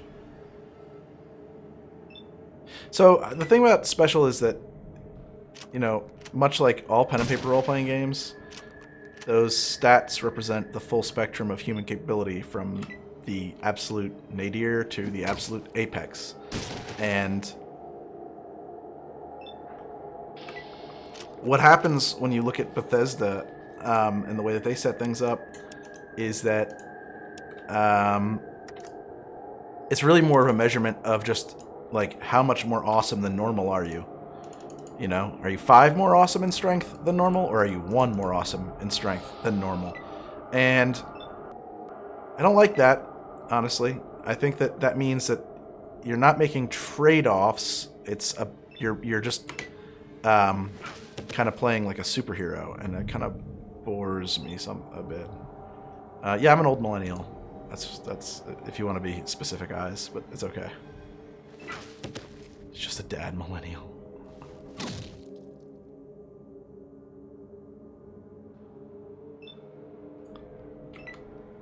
And so what I really like about, Fallout, what I liked about Fallout 1 and Fallout 2, because honestly, whoa, wait, what the heck? Where did you come from? She's just been hiding out this whole time? Oh wow, she's just been like avoiding combat. That's crazy.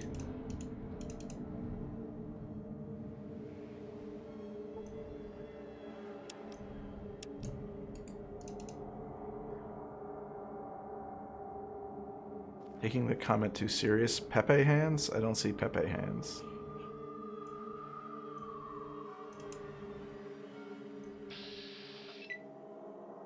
Oh man. Can someone please use the shooty things because...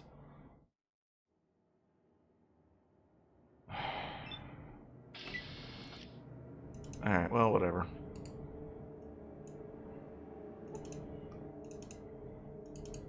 Oh, yeah.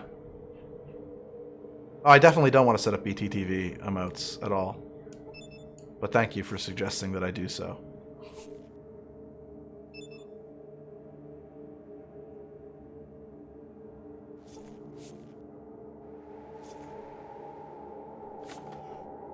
Yay, we freed them.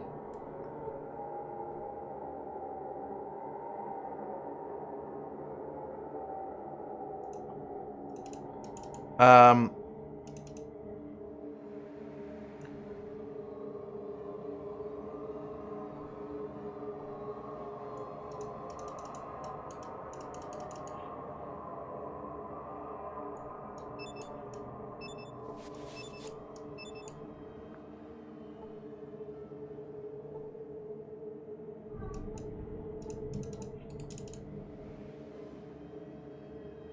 Oh, did Merrick? Oh shit, I was supposed to watch that. I hope it's good. He sent it to me a couple days ago to make sure I liked the way I was being portrayed in it, and I haven't had a chance to. I hope that I feel like an idiot now. I should have signed off on that.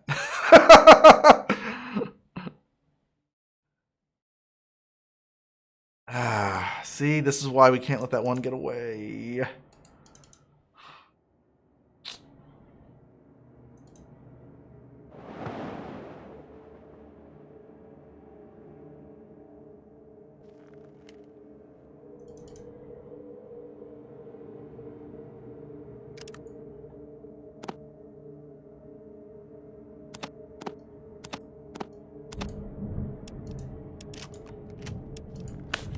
That's thunder, right?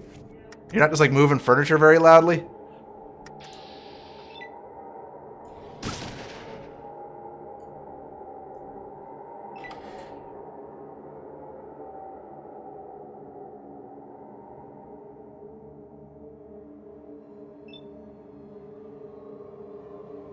I have no problem with that.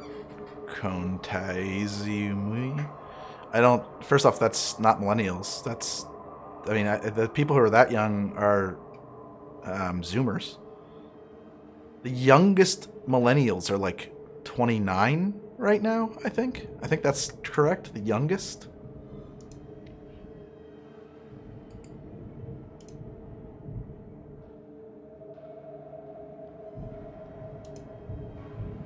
$25. Okay. I really don't care. I think debating who and who is... I think that if you're worried about being called a millennial, then you're probably actually a boomer.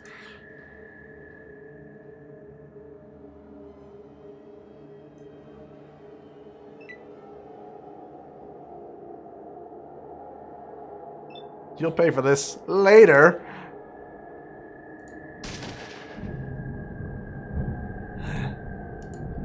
The thunder is so loud upstairs. I might have to take a break and check this out because the power could go out. But it's just so loud. It sounds like someone's just dragging a chair across the roof. Through my headphones. Greg, you are only in it for about a 120? I don't know what that means.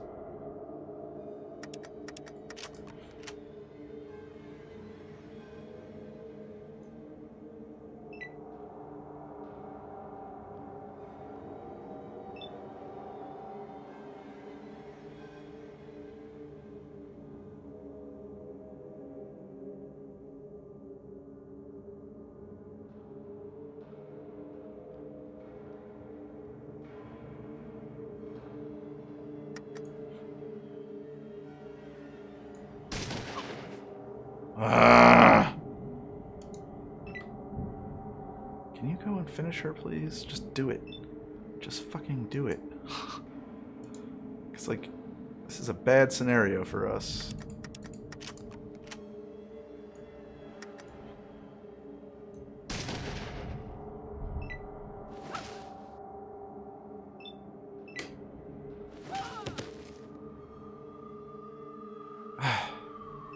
I can't go over there because if I take one more step, I'm in the exit grid.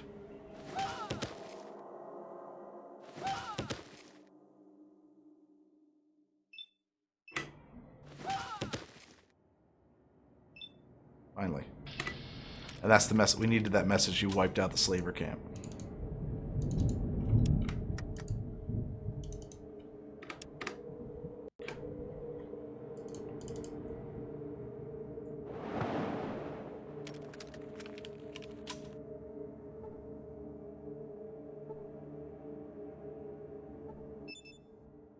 Yeah, like my wife and I are only 2 years apart, but because of income differentials and we grew up in the same town, believe it or not, we just met later, but because of different income levels, like we grew up in wildly different worlds. Like I didn't have a cell phone until I was like 23. We had a rotary phone in my house growing up. I didn't get a computer until I had a computer in 7th grade, but we didn't have the internet until I was like 15 or 16 years old. Like, just like a completely different connection to society. Marek, how long do we think we'll be dealing with the virus and associated social distancing? The fastest that anybody that we've ever developed I just saw this yesterday. The fastest we've ever developed what do you call it? A vaccine for anything was 4 years, and that was for the mumps. So Urich, yeah, that's an interesting question. So there was something. No, they've never developed a vaccine in 18 months, but they said 18 months, like as a number pulled out of their head. The fastest we've ever developed a vaccine was 4 months. Was 4 years. I think it's gonna be a lot longer than that to wrap. And yeah, so Urich Mazzino, you're talking about what is sometimes referred to as Generation Oregon Trail or Gen Y. So when I was growing up, they called us Gen Y as a kind of an add-on to Gen X. Because I am at the old end of millennial, but I don't have any problem being called a millennial. It really doesn't bother me in the slightest. It's safe. We can go to your village now. Well, we did free all the slaves, right? Yeah, so we've done that.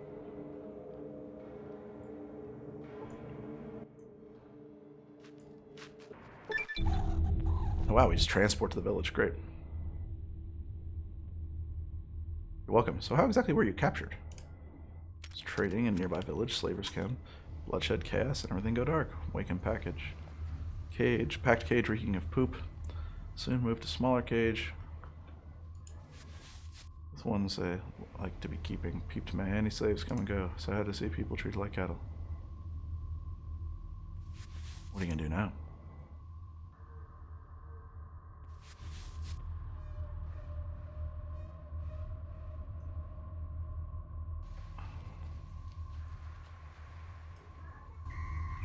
Yeah, we went up a level.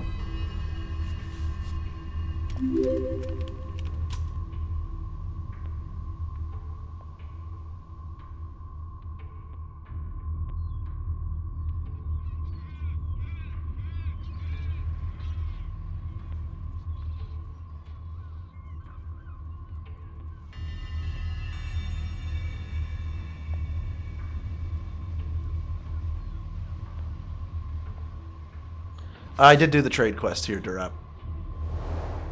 Our first computer came in a cow box. My first computer was a 486 that my grandfather bought me from a little shop out on the highway that was, quote, an IBM clone.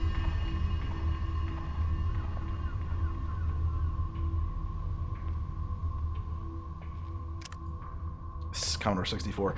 Yeah, they were around, I just didn't have the money for one.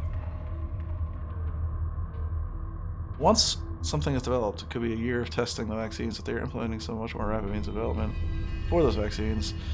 And there are some in testing. Well, it might be rolled out faster and could contribute to using this combination a much better and wider range of testing everybody, and perhaps better treatments if they. The thing about that Skeksis is, and I just heard this yesterday on the radio, and I think it was even Fauci. Maybe it wasn't Fauci, but it was some other epidemiologist on NPR was saying that, like, yeah, but testing isn't really the solution that you're going to need to isn't the solution you think it is, because, like, if you get tested and then leave your house, you need to be tested again. You need to be basically, you know, when we talk about expanding testing, it's an impossible thing. You have to test every day. You'd have to test somebody at least weekly, and everybody at least weekly, to know if you're using testing to prevent outbreak pockets, then you're needing to test everybody in the country at least, or the world, on a weekly basis. It's just not going to happen. I like the idea of being sneakier than I am currently.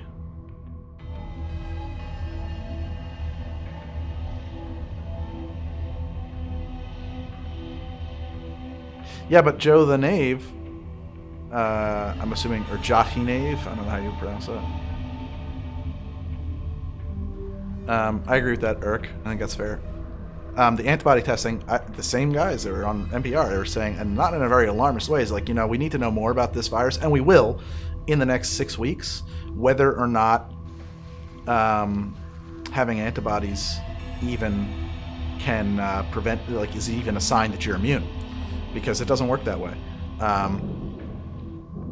With a lot of diseases. As a matter of fact, he was saying that, like, with dengue fever, for example, your second infection is actually when you get it much worse.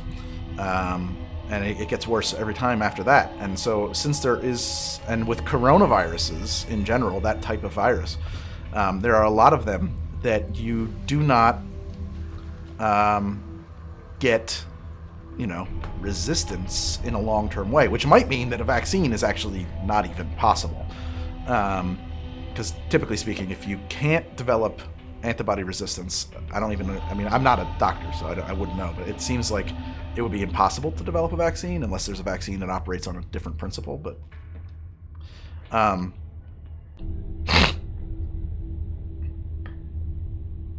you could widen people's range of encounters by being able to roll out tests quickly and lock down specific areas instead of everything. Well, the influenza vaccines need to be taken yearly because every year it's new. I'm straying into I have heard something levels of science. Not really. Whoa. I'm quoting a specific doctor whose name escapes me who works for the CDC, who was on NPR literally yesterday. If you want me to pull the references up, I guess I could. I am wise to what you're saying there. Antibodies are only useful so long as the virus hasn't mutated past that defensive. Oh. Thanks, Whoa. Whoa, Nelly, I'll just remind you this is my stream, but sure, why don't we play your stupid game? Which point would you like me to verify, Whoa, Nelly?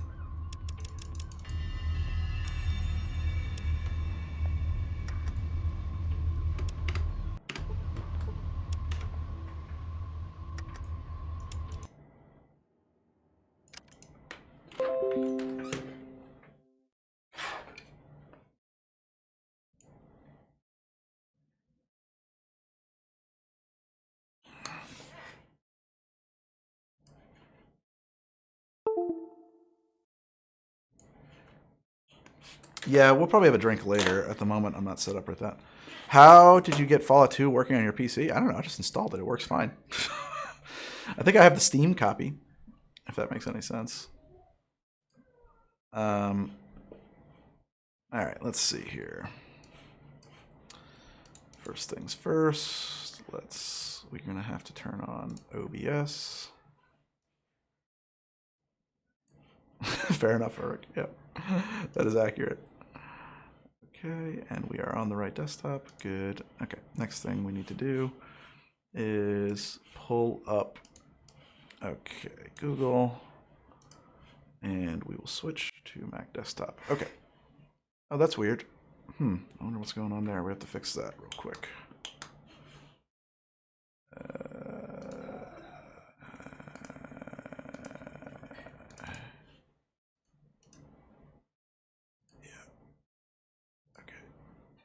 should be working. There we go.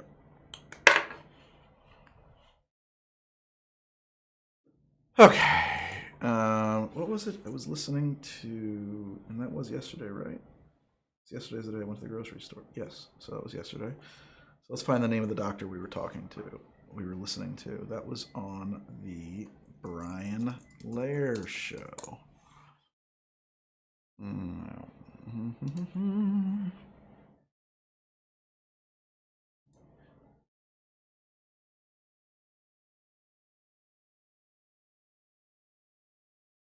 That was yesterday.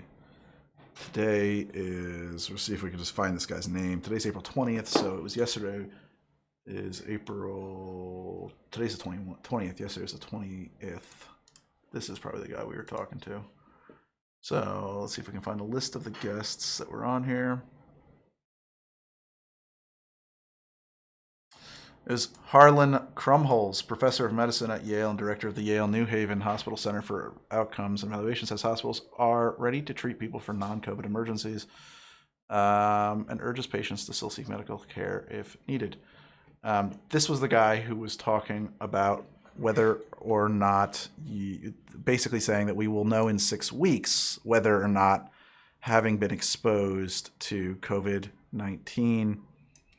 My issue is equating correlation with cause. I'm still trying to, I haven't been following your chat here, honestly. The bit where you, well, I didn't do that actually. That was Dr. Harlan Krumholz, whoa Nelly, who used specifically dengue fever as an example of a disease where it makes sense to say that you may not be immune to this after exposure. So that's how. Right. Well, so here's the thing, Whoa. I'm going to explain to you how quoting somebody works. When you quote a doctor, you are repeating the doctor's words. And so you're relying on their authority. So if you have a problem with that statement, you should take it up with Dr. Harlan Krumholz. I am not medically equipped to dispute his statements. I'm not a doctor. I'm not an epidemiologist. So that's actually, that DR next to his name, it makes him an authority on the subject. That's not how I quoted it. You should pay better attention. You can feel free to play back the stream if you want. Or you can just go watch somebody else's stream. I don't give a shit. How does that sound? Yeah, I thought so too. Krumholz. An awesome name. Let's see here. Reinfection with coronaviruses.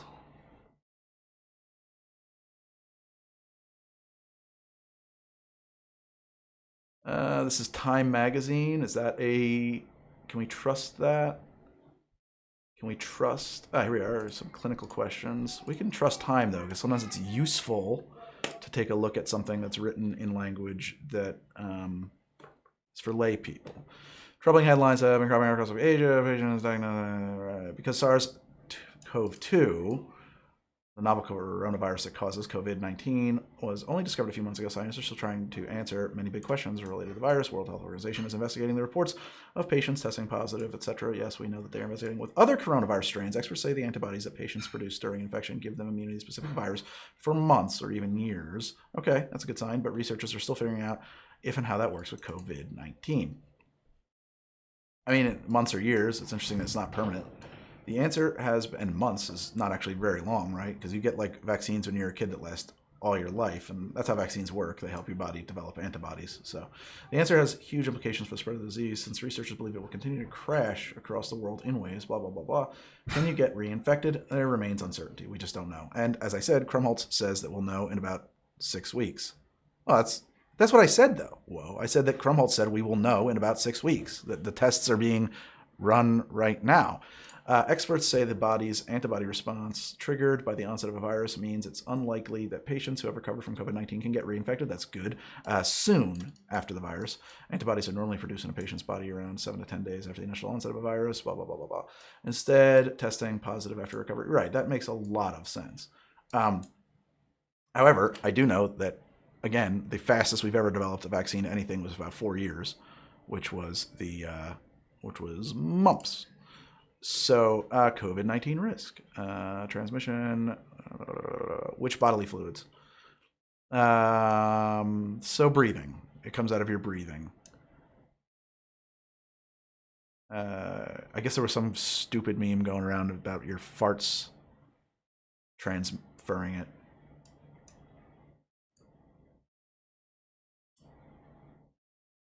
Yeah, the false negatives and false positives are a real pain. That's right.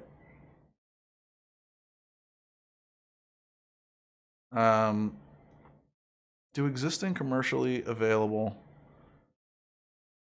multiple respiratory virus panels, such as those manufactured by right over my head. If a patient tests positive for another respiratory virus, could that's a good question. Clinicians are considering the use of a chest CT scan for diagnosis or management. Not be used to screen. Okay.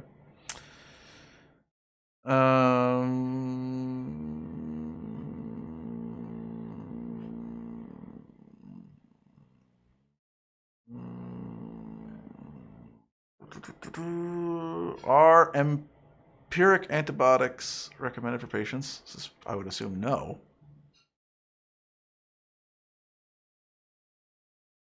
Been reported to present with concurrent community-acquired bacterial pneumonia. Oh. Okay, that makes a lot of sense. What antiviral drugs are available? Currently no antiviral drugs.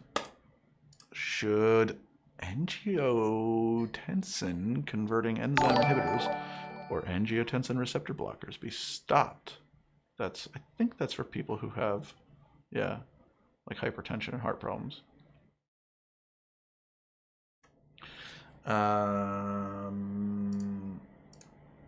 Do not worsen disease. Right, because there was some scuttlebutt about Tylenol or ibuprofen making it worse. I forget which, but CDC is not aware of anything that says that that's true.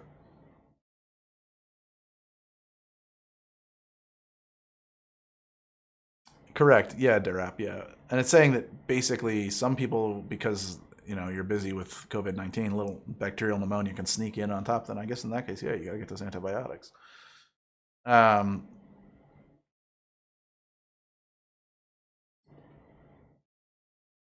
Nothing here about reinfection. Right? I'm just like glossing over. Is it here?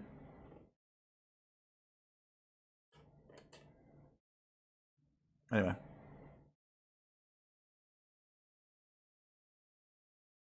It's funny about that Skexy, actually. Yes. My wife specifically wanted Tylenol one day and sent me out, broke social distancing to acquire it.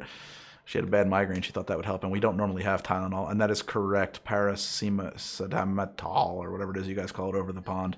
It's Tylenol here in the U.S., or acetaminophen. It was all sold out, and so I asked the pharmacist, "What is going on with this?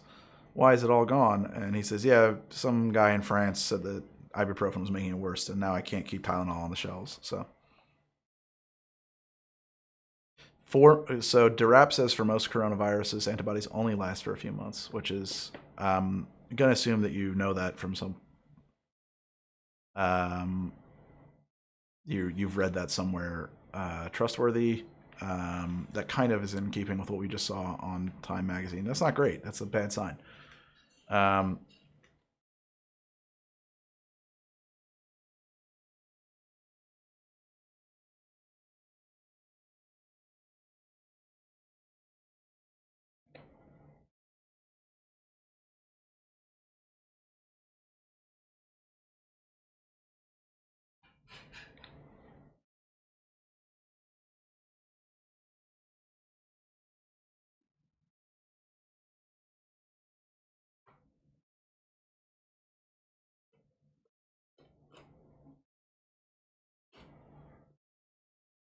Have you used lime cordial apart from being a poor lazy man's lime and simple? You know what? I've never made lime cordial. I should make some lime cordial.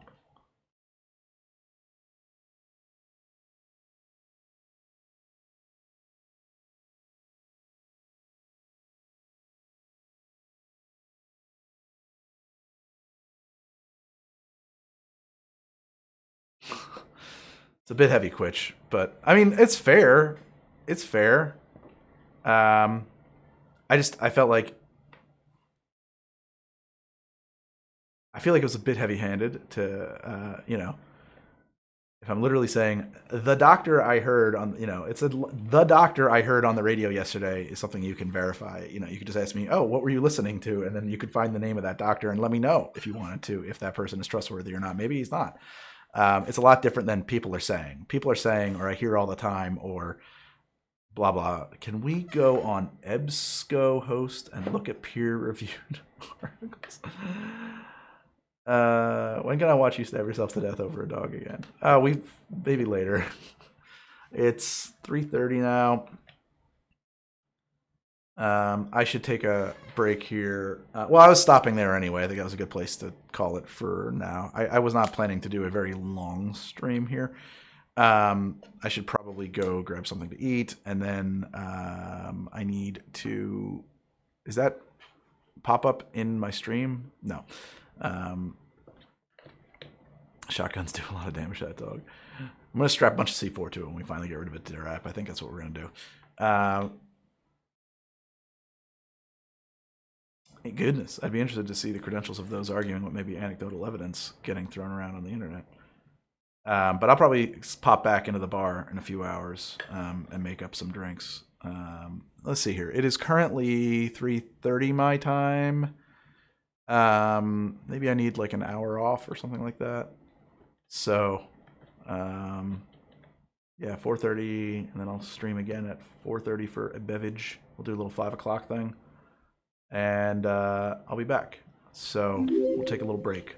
If you guys want to join me in a bit for a bev, for a drinky do, I've just got some other things I've got to do around the studio and around my normal human life before I can jump back in front of a camera.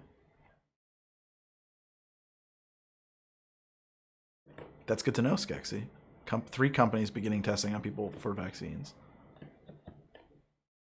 Honestly, Bands Decoy, I think it's going to be...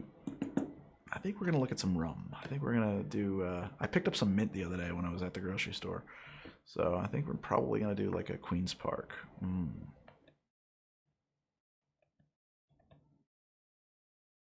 More cocktails from Star Trek are in the horizon. Yeah, mint is... I know. And I picked up... I mean, like, my planter is growing mint now outside. It's coming back for the season, but I managed to harvest 1 sprig the other day, but the rest are too small, so I picked up a few to carry me over. And I got some other things I want to do, specific projects I want to do on live stream too. I think we're going to make our own bitters. I'm certainly going to have to start making my own ice, which I have not had to do in a long time. I think Mezcal is great. I don't have very strong opinions on various brands because I haven't drank too many of them.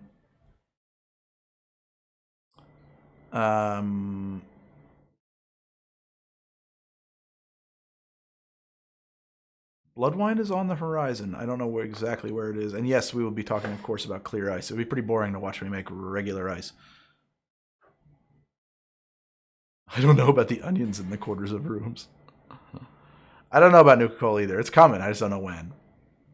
I have not seen any of Picard yet, Skexy. I hear it's not great, and I kind of don't want to get sucked into a show that I just have to hate watch.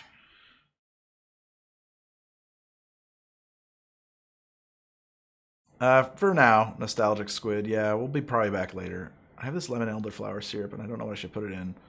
Rum, gin, vodka. Yeah, lemon and elderflower syrup with vodka or gin. Or gin would be great, actually.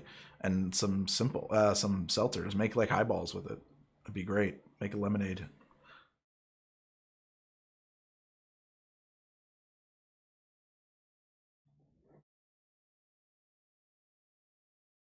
I'm watching right now the only show that I'm really kind of... Well, I guess Westworld, but... I don't know. I don't know how I feel about Westworld. I'm really strongly prepared for this season of Westworld to let me down again, the way that the last 2 did. So, not that like Westworld. Show that I currently am pretty into is Babylon Berlin. I'm working my way through season 3, which is crazy long. Really like that show, Babylon Berlin. You got to watch it with subtitles though. The dubbing is very bad. Yeah, I have no interest in Marvel anything. Sunless Liver, it doesn't do it for me. Or Sunless Silver. Sorry. Um, what was the last show that I was really into? Oh, Plot Against America was fantastic. It was super good. I never got into. Well, I kind of did. I watched all of season 1 of Chernobyl. Was really good. I watched all of season 1 of. Oh God, what's that show?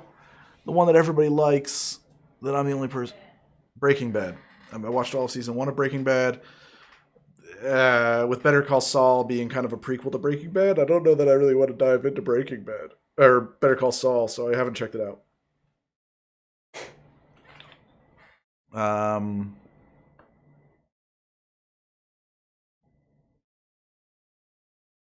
oh, I would use that syrup you've got, that lemon and elderflower syrup, with some club soda to make like a soda with it, and then add gin. Um, Better Call Saul is really great. Okay, I really like. Well, Sunless Silver, no, it's not realistic. Like, there's nothing. I'm sorry. Like, there's nothing realistic about characters who can repeatedly get into fistfights and not just like have permanent brain damage and not function and wind up in a coma. Like, it's just not. um, like John Wick is extremely not realistic. um, I don't necessarily need it to be realistic. I watched.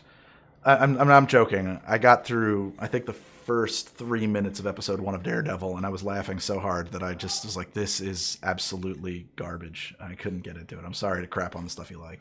It was like a farce. I don't know.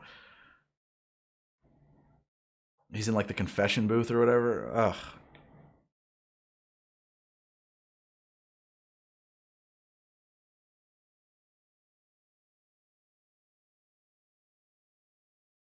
Am I gonna do more soda shop recipes? Probably. What about Punisher? Is there a Punisher series? Is that what you're talking about? There's a series about Punisher?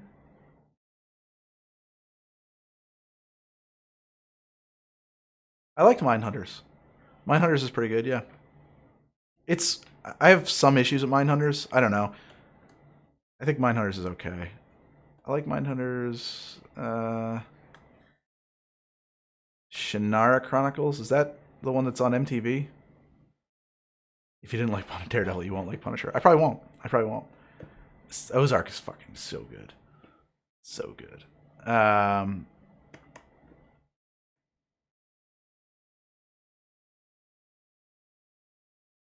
I just honestly, I hate to say this, guys, but I just don't feel like the Marvel content is written for me in the slightest. Like, it's just not. It's not for me. I just don't think I'm the target audience. Like, there's nothing that they're gonna make that I really don't like it at all.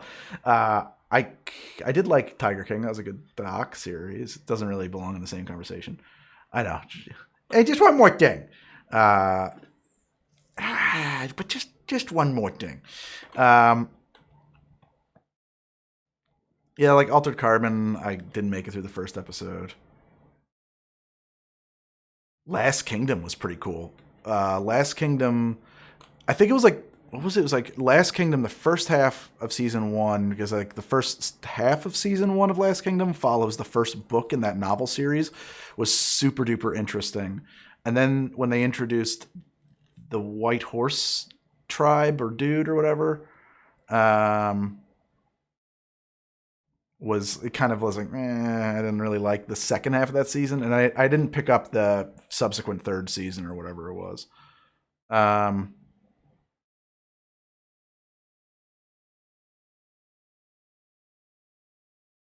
you read the I didn't realize there was an Altered Carbon book.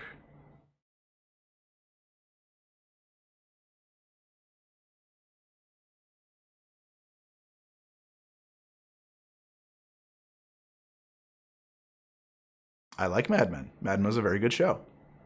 Mad Men was one of the best TV shows I've ever seen. Um, Kingdom Come Deliverance. No, I have not heard of that. Is that based on the Kingdom Come film, the movie by um, what's his name? Peaky Blinders. I don't know.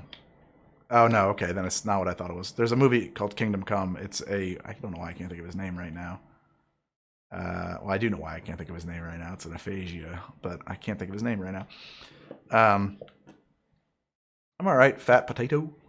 I can't understand the accents on that show. Peaky Blinder, Eastbound and Down. Yeah, I never got into Eastbound and Down. I've watched a couple of his other shows, and I just feel like he plays the same character in every show. It's a little bit weird. Peaky Blinders. I don't know. I watched like season 1 of Peaky Blinders. It's like so stylish. I like The Boys, Carnival Row. I mean, literally nothing about the trailer for Carnival Row or like the key art or like there's nothing about that even remotely interests me.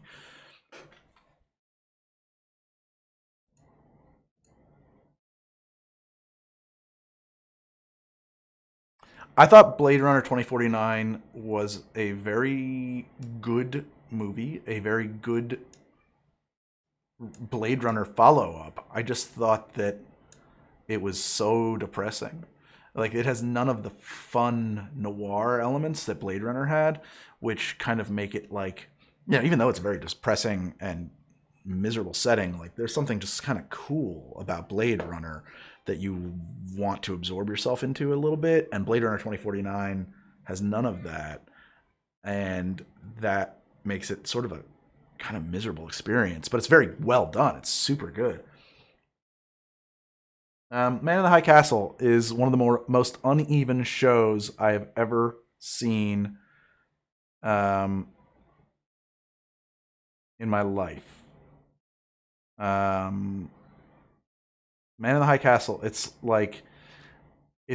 very good stories and writing and acting around the old characters, and very bad like like CW, the CW level teeny bopper drama surrounding the young characters. It's crazy insane how like split that show is. And I found that to be basically true through seasons 1 and 2, and then season 3. I don't know. I got a couple of episodes in, and it just kind of like really bored me. Yeah, like once Man in the High Castle started really diving into like the sci-fi multiple timeline things, like it kind of bored the heck out of me. Um, it was fine in limited amounts. My favorite classic Twilight Zone episode is Nick of Time, but I do love the whole series. But I think Nick of Time is its best. Yeah, and I'm getting texts and it dings on my computer, and there's not much I can do about it. Um, I saw episode 1 of The Expanse, and it was not for me. I can say that about The Expanse. It's just pretty people in outer space. Um,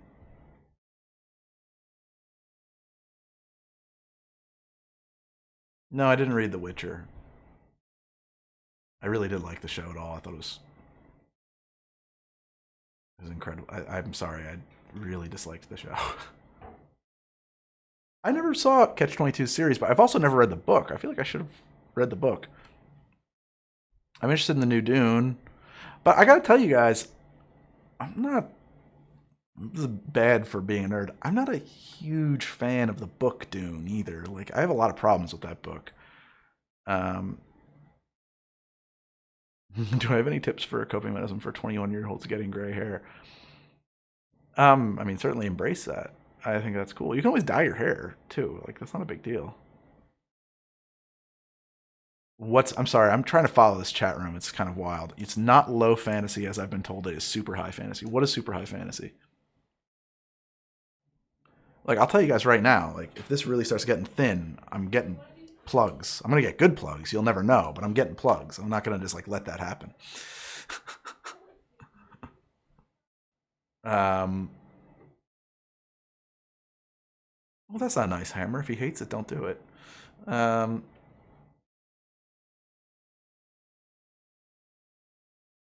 I wish I'd seen what was this high fantasy portraying itself as low fantasy. I'm trying.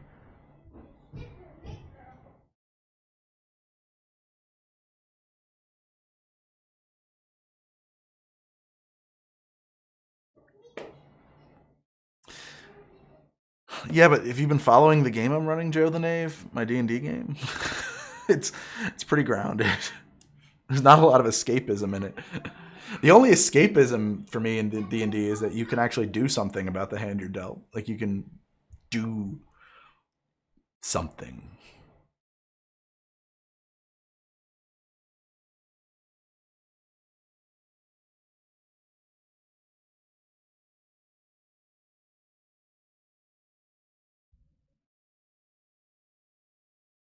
I mean, The Witcher is extremely high fantasy.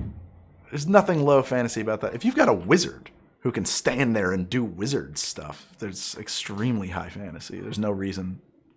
No, it's not low fantasy at all. Have you ever bent or broken a bar spoon when cracking my ice? No. Sometimes a bar spoon, like a lot of them, they have like a little ornament that's welded onto the top, and then they can flex there a little bit. That's not a great sign, but no, not really.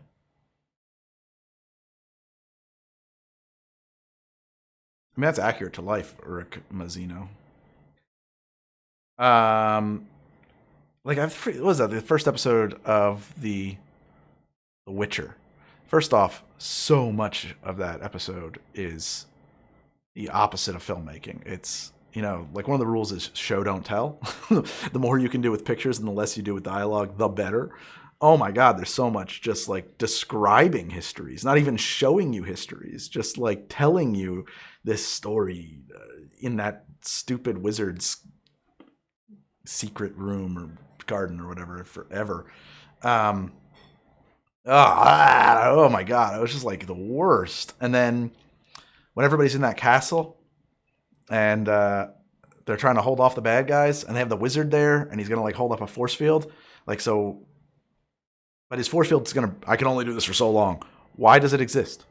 That's what the walls do. Eventually, like the walls are going to only hold out for so long, and eventually, the walls slow down the bad guys coming through. Like, as they don't stop them, right? So you use them to either defend the walls or use the walls to escape. Show don't tell was a rule pushed by the CIA? What? So then why didn't they close the gate? None of that makes any sense, Durap. I'm sorry, it's just crazy stupid. And then further, it's like, but why have a wizard do it? Like, there are gates. You could just have a wooden gate, a really good wooden gate. You could have a really good stone gate. You could have anything, Like, you could have, like, all he is doing is fulfilling the job of a castle. That's bad fantasy. That's really bad fantasy. I'm sorry. That's when you take your fantasy elements and reduce them to basically doubling for totally mundane tasks. That is the worst kind of fantasy. That's awful. The function of magic in that setting, in any setting, should be to break reality. That's one of my biggest complaints about D&D is that for a wizard in D&D, other than utility spells, right? But basically, like, yeah, it's just like, what is it? Magic missile is basically a bow and arrow.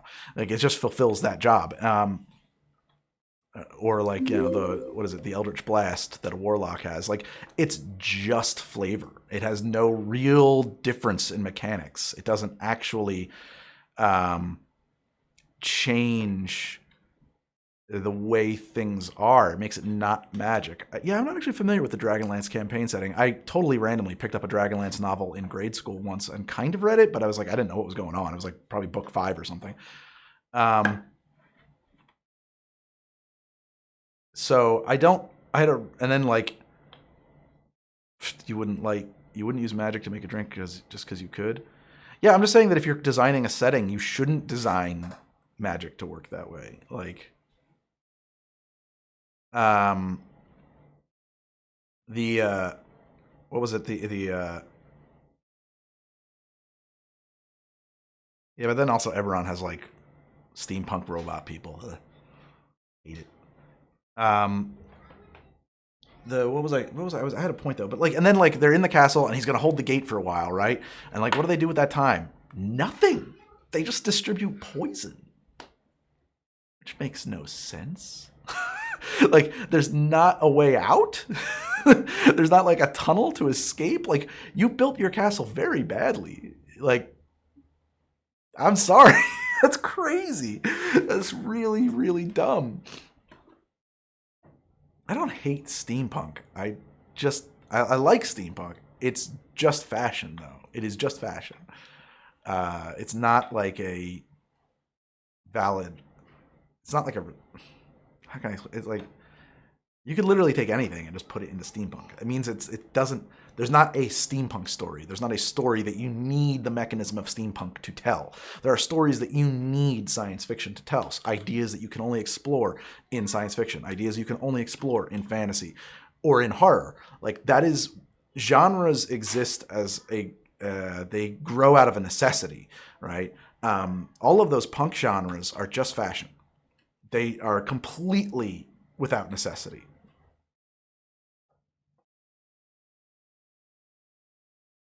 I mean, first off, yeah, I mean, kind of, yeah, actually, they did. I think that the function of the castle has to be to escape.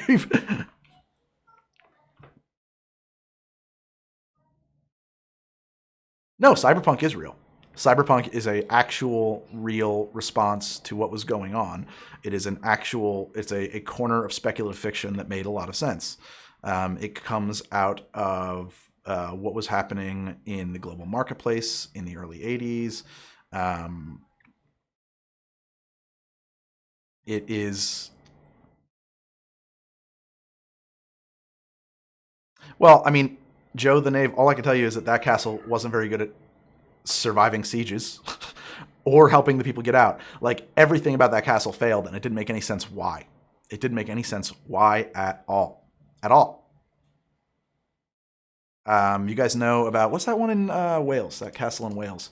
It was defended for, I think, like 8 years of siege by like 12 dudes, because that's how good castles are at defending a siege. Oh god. Castle in Wales defended by 3 dudes? Caerphilly? Oh no, Cardiff. Hence the term impregnable.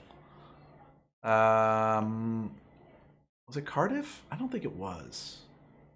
It's like something like...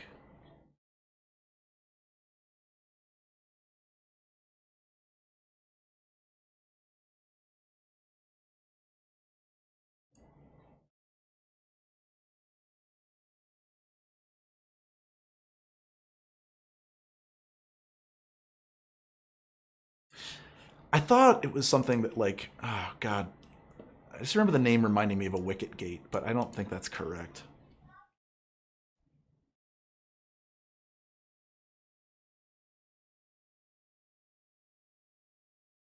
Was it Arundel? Maybe it's Arundel. No. I thought it had a T in the name.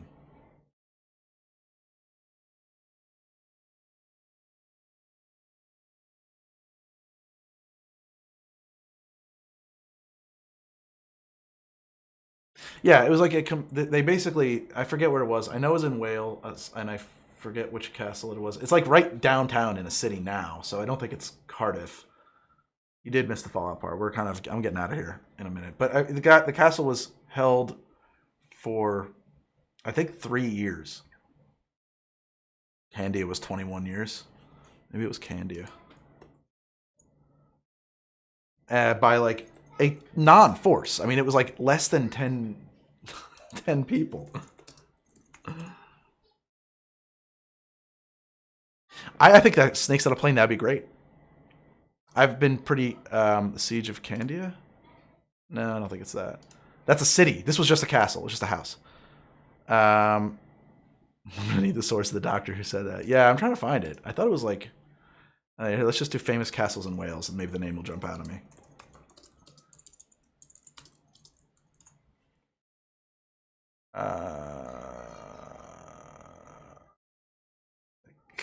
I think it was Caernarfon. I can't pronounce that. Caernarfon. Yep, that's the one because it's like right in like a town, Carnarvon. Um, Carnarvon, Carnarvon Castle Siege.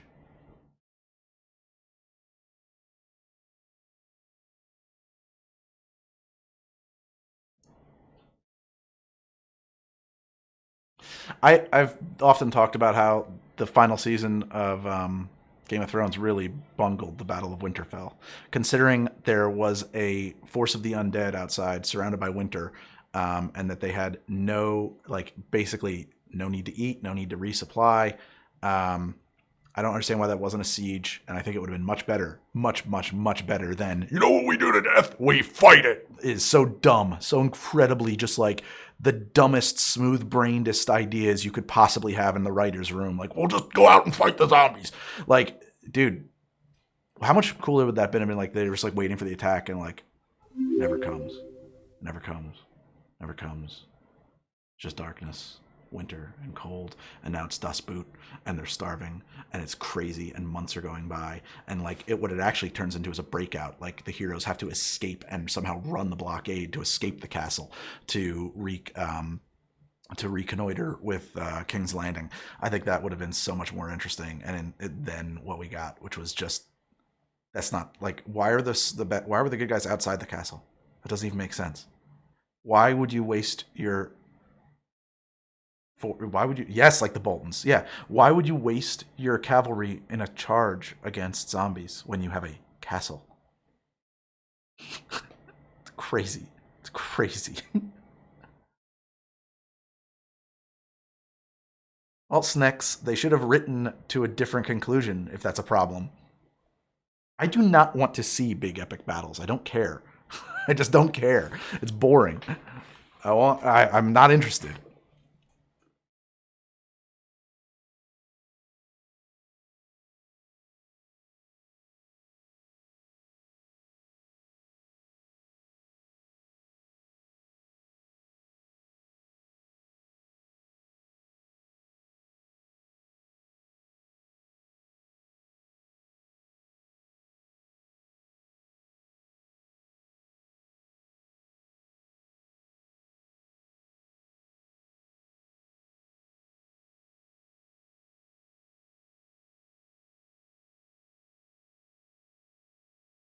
I don't like the Lord of the Rings movies. No.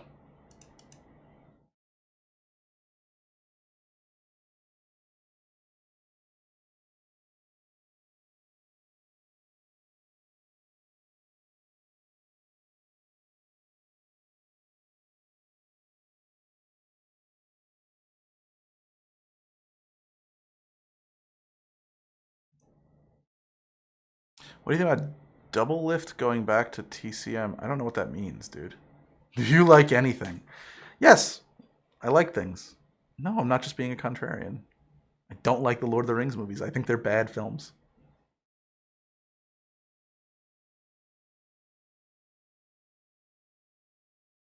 I probably do hate everything you love, Joe the Knave. I never saw Bad Taste.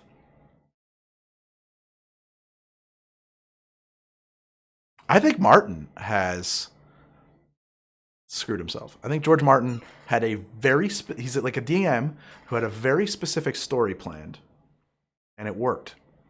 Very good for 3 books. Because he originally planned a 3-book arc, and the first book became 3 books. I have nothing against the casting in Lord of the Rings. I think the cast is great. I just don't like the movies. I don't like them. What fantasy movie or series do you prefer over Lord of the Rings? That's a great question. I don't know that I like any of them, honestly.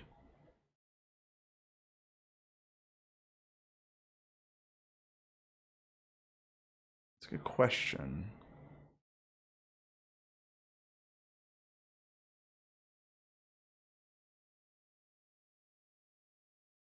My favorite movie, probably Sunset Boulevard. So yeah, I like the books mostly, but I think that he's done some stuff in later books that are questionable. But I mean, until it's done, I'm not really gonna have a strong judgment. He had 3 books planned, and the first book was really, really detailed planned because it was based on the War of the Roses, and he just took the War of the Roses story beats and a few other things and cobbled them together and then plotted that out and ran that, right? And it worked. Okay, it worked. But then he had some ideas about like books 2 and 3, and he got there and he just like doesn't know what to do. It's just off the rails. And he has this specific, and this is the thing about writing, right? Like you can have a specific ending in mind and work backwards from that to an ending you didn't plan, or to a beginning you didn't plan, or you can have a specific beginning in mind and work forwards from that to an ending that you don't know about. It could be any ending. But if you have a specific beginning and a specific, I love the Thin Man, and a specific ending, okay, then what's going to happen is, and they don't perfectly align, you are going to, and this is what he admits, he had a problem in the recent book, the Milanese Knot, he called it. And he's going to keep running into those problems because he's going to keep trying to readjust where he is now, where he has wound up by the nature of the book, to force this specific ending that he has in mind. And it's going to be incredibly unsatisfying. And that is what happens with a lot of fiction. That's why people hate the ends of things, because the creator was addicted to this scene that they had in mind about the ending, okay, as opposed to just letting it go. You create, give it up, GJ mode, give it up. Just create your characters, create your world, be true to those characters, be true to the rules of that world, let it go where it's going. Let it just go where it makes sense to go. And when you get to a spot that feels like an ending, stop writing. Do not write to an ending. This is like my chief, if I can detect in a book or in a movie or a TV show or anything, the writer's hand. Why would that happen? Well, because the writer needed it to happen. Why would that character not just say that thing? Well, because if they say that, then there's no plot. Then it ruins it. I'm out. It just completely destroys my suspension of disbelief. Why would the Army of the Dead not siege Winterfell? Why wouldn't they? There's no reason. There's none whatsoever. The only reason they wouldn't is because the writers wanted that to happen. And that's like the worst. You know, the writer should be invisible, for me, personally.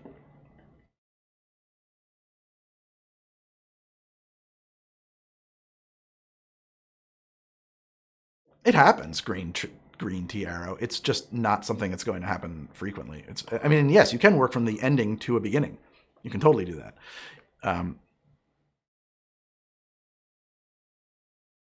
I just wanted it to be one episode, I think, is what it was, Lord Inquisitor. I think I just really wanted it to happen in one episode, and they didn't want to deal with the siege. And you're right, it's not sexy for the camera, and they wanted to have a big, epic battle for the final season. They wanted to, it's just fan service. I hate it. Oh, God, it just drives me nuts. The undead should have won Snacks on a Plane. They should win. That's how Game of Thrones should win. The others should win. Definitely. It depends on what it is, SVC cheats. I mean, breaking the fourth wall in media. I can't.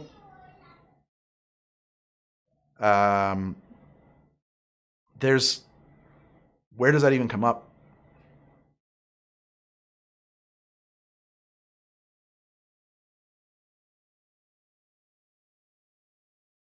Exactly, Uruk. That would have been amazing. Yeah, like in a comedy or something, I could see that being the case. Malcolm in the Middle. Are we doing a critical analysis of Malcolm in the Middle? Deadpool. Deadpool has to break the fourth wall. That's his own deal. That's his deal. I don't know. A lot of bottles, jerkface. Yeah, like surreal. It's surrealistic. It's what I'm saying. Like, I can't think of a Harry Potter breaks the fourth wall. I don't know. Harry Potter's written for 12-year-olds, so I mean, I'm a little less critical of Harry Potter.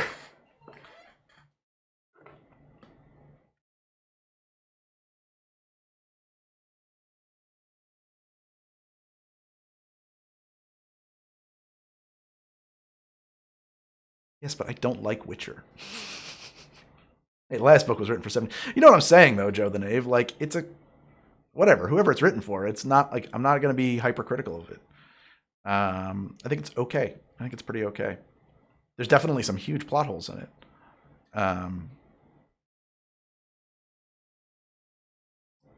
You know what movie I thought broke the fourth wall in ways that was very satisfying for me, at least, was The Big Short. Because like at the exact moment that I'm looking at my phone, like, wait a second, how did this really go down? They stop the movie and say, let me tell you how this really went down. I thought that was, I was like, oh, thank you. It was really wonderful. Shakespeare breaks the fourth wall, sure. I think that there's ways to do it. I mean, I don't know. That's a very case by case thing.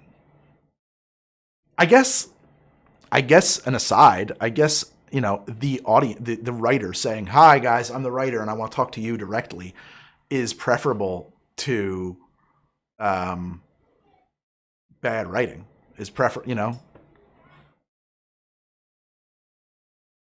No, we just got here, Joe. Yeah, it's preferable. I mean, like, I'm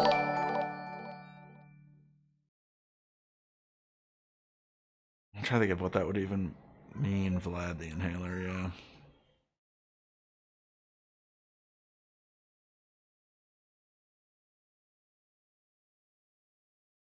I just have a very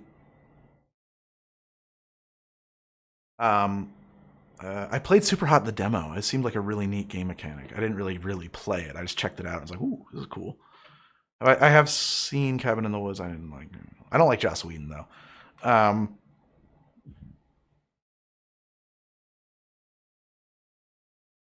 It's hard to have internal monologues in TV and media. They shouldn't have it.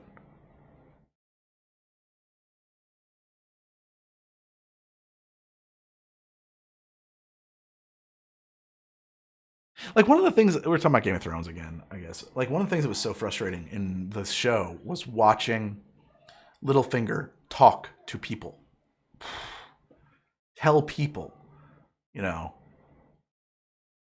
I've got a plan for you. Like I don't know, like you just wouldn't. Like what was it? It's episode 3, man. That drove me nuts so bad, man. When like he's like accusing, he's talking to Cersei in the street. I'd read the books, and he's talking to Cersei in the street about like knowledge is power, and powerful people who have secrets would do well to remember that. And she's just like threatens him. Chaos is a ladder. Yeah, and she just like threatens him for a minute and then lets him go. No. No way. Nope. No, no, no, no, no, no, no, no, no, no, no, no, no. He should just never say anything.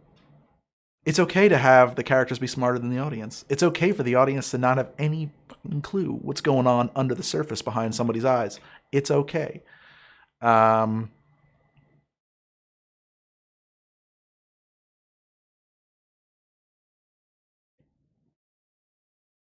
Wes Anderson has grown on me.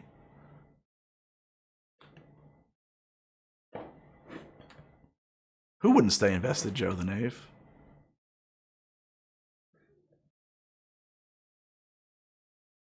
I don't think that's true.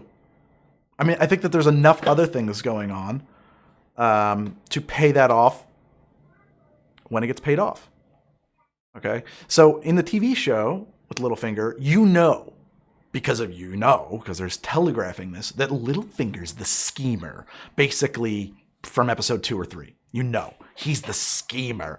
The thing is that there's a lot of other stuff going on. You don't need to be invested in the schemer from episode 2, okay?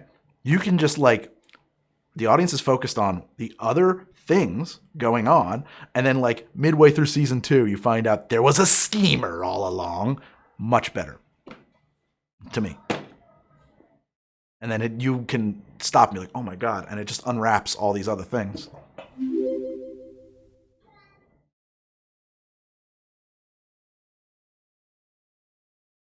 I always thought one of the coolest things in the books was thinking that Cersei Lannister was this genius schemer all the way throughout the books. And then you get chapters written from her perspective and you find out, oh my God, she's like barely literate. She's a moron. She's she's so dumb. She's just like surrounded by people protecting her from herself.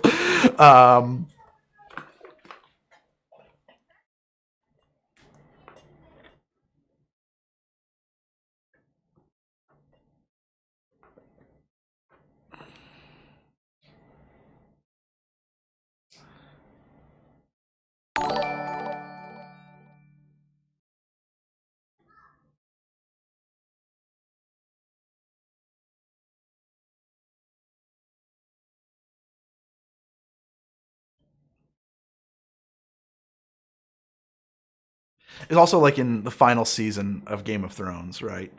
What happened? So like what I think is interesting that Grimm does with with Littlefinger is that he is not a schemer. Actually, he even says as much, if I'm not mistaken, when he finally reveals himself to somebody in the books, that he's no. I don't make plots. That's crazy. There's too many variables. You can't make plots. I create chaos. I flip the chessboard, and everybody else is trying to fix their plots that I've now broken. And there's like little opportunities, and I just grab them. I just move around. I don't know what I'm going to do next. I have no idea. I'm totally unpredictable. I just do things, create crazy things, and kind of see what happens. That's what I'm about. And that's a great way to subvert the idea of a schemer and to write a schemer. Because the thing is, if you're writing a schemer, if you're writing the super genius character and you yourself are not the super genius, you're not smarter than every person on the planet, then you have two choices. Either you're going to write this character in such a way that is unbelievable, where, like Sherlock Holmes, for instance, right? Like every stupid, moronically minor detail adds up to exactly what Sherlock Holmes thinks it is in the books, right? Like, oh, I saw that callus on your finger. I know you're a fisherman. Like, nonsense. That could mean a million different things. Or you're going to write a world where all the other characters are dumber than your schemer, dumber than the audience, dumber than an average person. Like, it just doesn't, you have limited options. And that's exactly what happened in the final season of Game of Thrones. They decided now Sansa's the schemer. So since we are only as smart as we are, we can't write a character who is smarter than us. We have to make everybody else dumb. And so what do? They have everybody else decide to go along with Cersei, even though they know you cannot trust Cersei. So Sansa is now the genius in the series because she knows you can't trust Cersei. It's like stupid obvious, right?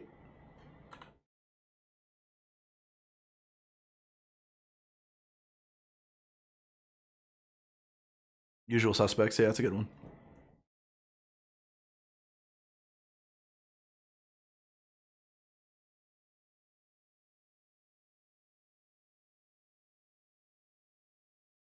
In the last season, the characters were acting on knowledge only the writers had. That could be. I haven't added that up. That sounds right. Sunday evening is for jazz, cigarettes, and Minecraft? I mean, I like jazz. I don't love cigarettes. I did play some Minecraft once upon a time, but it's been years. That's had no logical reason to distrust Daenerys. Oh, God, that was so forced. It was so forced. Yeah.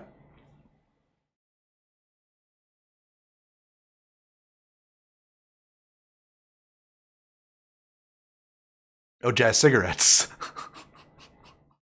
I thought there was a comment there. Jazz, cigarettes, and Minecraft. You meant jazz, cigarettes, and Minecraft. I've never seen a Ghibli film. I really haven't. That's man.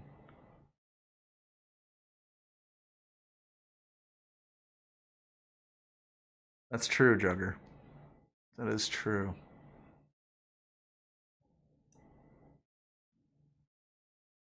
There was like a thing, Cassatree, that leaked. What do you think about cigars? I've smoked 3 cigars in my life, and I enjoyed one of them, so I'm 1 for 3. And I'm not really big. I don't think I'm a smoker. Have you played Stalker? No. Why do you think the Star Wars sequel trilogy went so wrong from a writer's perspective? I think that the problems with Star Wars begin way before the sequels. I think they begin before the prequels. I think the problems with Star Wars begin between Empire Strikes Back and Return of the Jedi. I think that Star Wars and Empire Strikes Back were written by an edgy, young, brash UCLA grad who hated everything about Hollywood and hated everything about the reaction to his movies and was really angsty and he was really pissed off and he wanted to make a movie that he wanted to see and he really didn't care about the consequences. And the result was that there's it's ostensibly a kids movie that is really inappropriate for kids. really inappropriate for kids, right? Like, it is extremely dark. It takes place in a very dark, dangerous, wild, wild west. It's a Western, basically, setting where every action has immediate and direct and fatal consequences. And people are like, I mean, it's a brutal movie, right? Really brutal. And then he got a little older and he started thinking about kids watching it, and he changed how he felt about the world a whole lot between Empire Strikes Back and Return of the Jedi.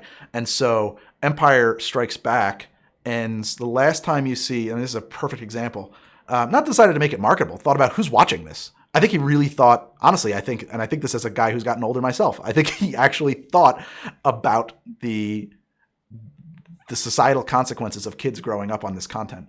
And I think that if you look at, for example, the last interaction between Vader and Luke Skywalker in Empire Strikes Back, my God, think about that scene and the pathos and just like, rule the galaxy with me. I want you dead. And just like screaming, trying to murder each other, right? Like he throws his son into a chasm. He cuts off his hand and throws him off a cliff. The next time they speak, the very next time they speak, okay, with no development in between, the next time they see each other, I know they're still good in you, Dad. It's too late for me, son. I'm not ready to give up on you. Like, what is that? Where did this redemption arc come from? They just made it up. He pulled it up because he liked the idea of a redemption arc. He decided suddenly, like, we got to have a redemption arc in here. This is too dark. There's too much pathos. This isn't okay for kids to watch. This is too dark. We got to change this. And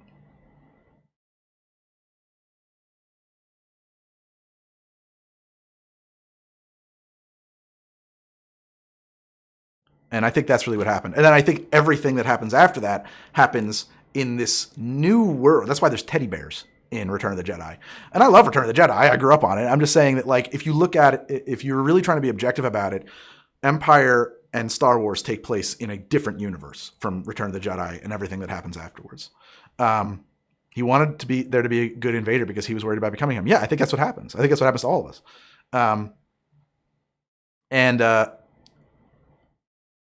And so I just think that yeah. And so, I mean, I'll say this about the prequels. At least the prequels introduce new ideas. I didn't feel like there was new ideas in the sequels other than the idea that starships can run out of gas, which doesn't make any dang sense. Lucas did hold the right to the toys. It worked out well for him. The other factor, and this is true about Star Wars, is that the first two movies had a lot of, and someone in here is probably going to complain about this point, but a lot of influence from Marcia Lucas. Tons. I mean, she completely re-edited the first Star Wars movie. Completely. He screened it for John Cassavetes and Francis Ford Coppola in his cut, and it was like unwatchable. They were like, what is this, dude? And he cried about it. And then Marcia Lucas took over and recut the movie. And she cut away, like, I think an hour of screen time, or 45 minutes of screen time, like huge amounts of screen time were cut from the movie. She changed when you get to meet Luke Skywalker from the opening scene to like 22 minutes into the movie or something like that is when you first see Luke Skywalker. She refocused the entire movie to follow the droids as the central focus point. Like, she completely rebuilt the movie. And that's the movie that you saw. She also was involved in the writing, and she made a lot of decisions about different scenes. David Lynch to direct Return of the Jedi, that's a bad choice. I'm sorry. I love David Lynch. I think he'd be the wrong guy. I mean, you saw Dune. So and then they got divorced. They got divorced. The other factor in the original trilogy, and you can see this if you, on some of the Blu-rays, there's some BTS footage of Harrison Ford arguing with Lucas on set and directing the actors, like directing them. I've pulled those clips before and I've used them in some of my videos. The actual dialogue that was delivered on set, Harrison Ford directed that. Harrison Ford figured that out. Harrison Ford fixed the lines. I mean, there's like stuff literally in Return of the Jedi where I found this clip on YouTube. It's just the one that was on YouTube. I've seen this stuff on the Blu-rays of DVDs and stuff like that too, where Ford is talking with Mark Hamill. And he's explaining, no, man, listen, if we don't say this exactly the same way at exactly the same time, the joke doesn't land. And then Mark Hamill's like, wait, this is a joke? Harrison Ford's like, yeah, this is going to be a joke. This is a joke in the scene. And like, he's directing the movie. He's really the guy working with the actors. There's stuff with him and Lucas screaming at each other. And Lucas is like, fine, just have him do it the way you want. And Harrison's like, I will. Thank you. I really think that you take Harrison Ford off the set, or someone like Harrison Ford, who just, I think genuinely did not care about keeping his gig. I thought, fire me, I don't care. I don't care. That was like just that kind of an attitude.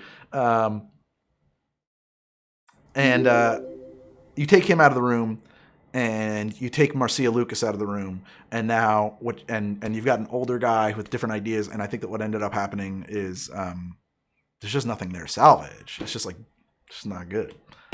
I'm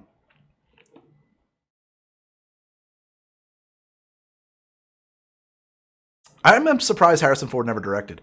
There's another one too, and I talked about this in my in my Raiders of the Lost Ark thing. There's this story about Harrison Ford, like the scene where the guy pulls out the huge falchion and he's gonna sword fight him, and you think he's gonna use the whip, but he just shoots him. And then there's this whole story about like, oh, Harrison Ford was sick that day, and they had this whole scene written, and he didn't, he couldn't do it. He was like really sick. And so they just did that as like a save. And like, I think it's the Blu-ray, there's a featurette, and it was somebody's kid or somebody on set with like a little Super 8 camera shooting behind the scenes all through the entire shoot.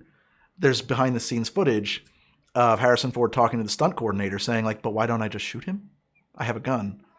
And the sword coordinator is like, well, he's a sporting guy. It's not that kind of movie. He's like, I'm playing him. He's not a sporting guy. I have a gun. Why would I risk my life to have a whip fight, have a fist fight, when I could just pull a gun and just like walk away from the scene?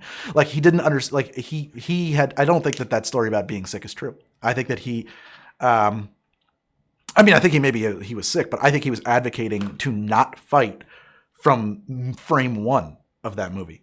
It just doesn't, and it doesn't make sense. It doesn't make sense. I've got a pistol on his hip. You're going to come at him with a knife? It doesn't make any sense. Take the pistol away from the character at the very least, And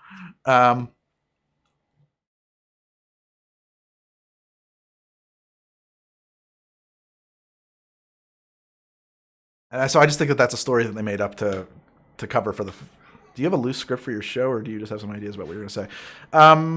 It varies. My stream is, there's nothing here. I don't have anything like that. Like when we did that chloroquine episode, I wrote that pretty carefully because I wanted to get certain words just right. Sometimes there's, it depends. It depends. Some episodes are much more freeform than others. Some are pretty well written. I go back and forth. Thank you, Casual Cupcake. Yeah, I don't know what happened to that break. We got onto some interesting topics here. I'm bad at this. I'm really bad. This is why I can't do late night streams, because I'm here until 5 a.m. So I think that I have nothing at all against the inclusive elements. Like, I have nothing against, there's a few Westerns I really like.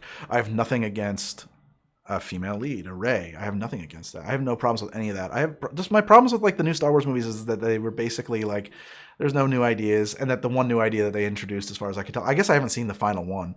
Then the one new idea that they introduced was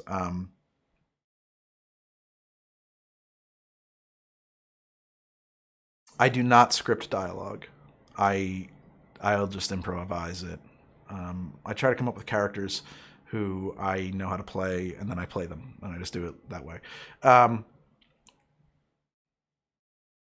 most disliked drink at the moment. I don't drink that much. I guess my main problem, like, I have a couple of, like, there's just like sci-fi problems, I guess, but those are a little bit weak. But like, I didn't like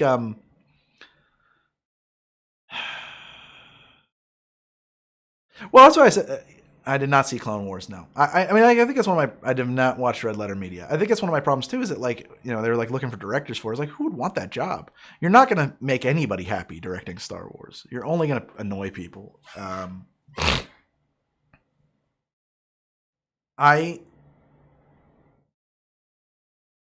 like, why would they have the spaceships run out of gas? It's so dumb. Like, at this point, that would have come up. Like, you can't just slip that into that setting. Like, we've established that they just don't run out of gas. It's crazy.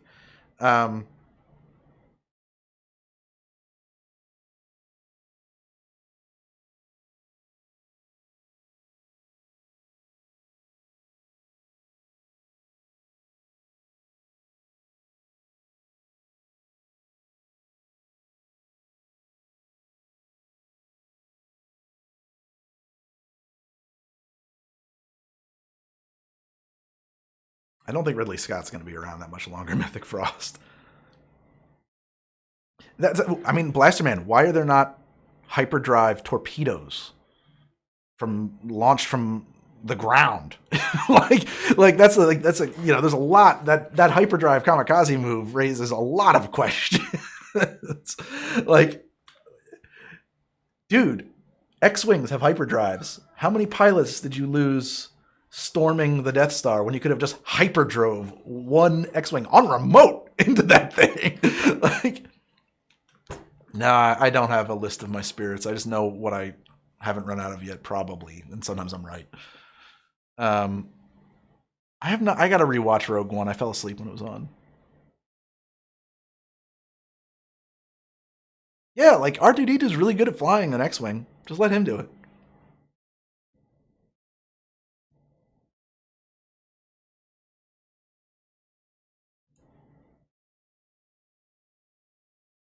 Which only is that way because TFA set up the Empire and Rebels.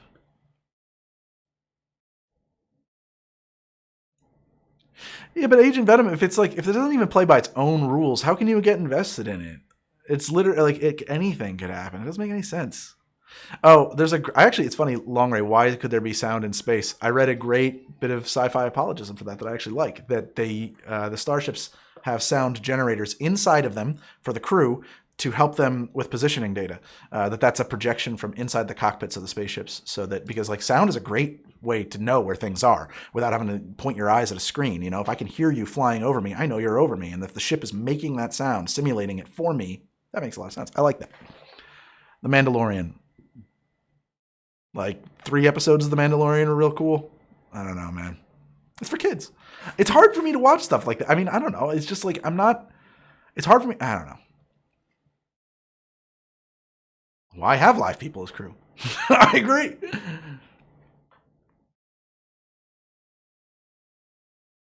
I liked Hitchhiker's Guide when I read it when I was in high school. I don't know if I would still like it.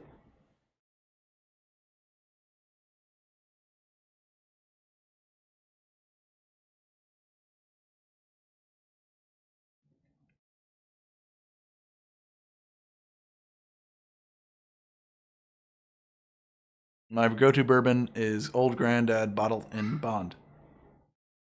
It is for kids, though. Star Wars is for kids. It's fine that it's for kids. I think that's good.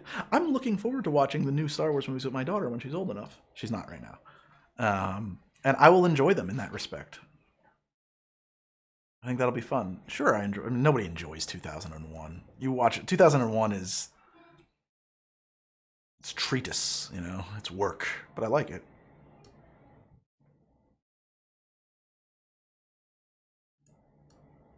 It's a matter of preference. I like Old Grandad better than Evan Williams. It's just, but I like the flavor notes of Old Grandad better. It's just me. There's a cool movie called The Outlander, where a guy crash lands from space to Viking era Earth. I never saw that. Star Wars is to sci-fi what Harry Potter is to fantasy. Interesting.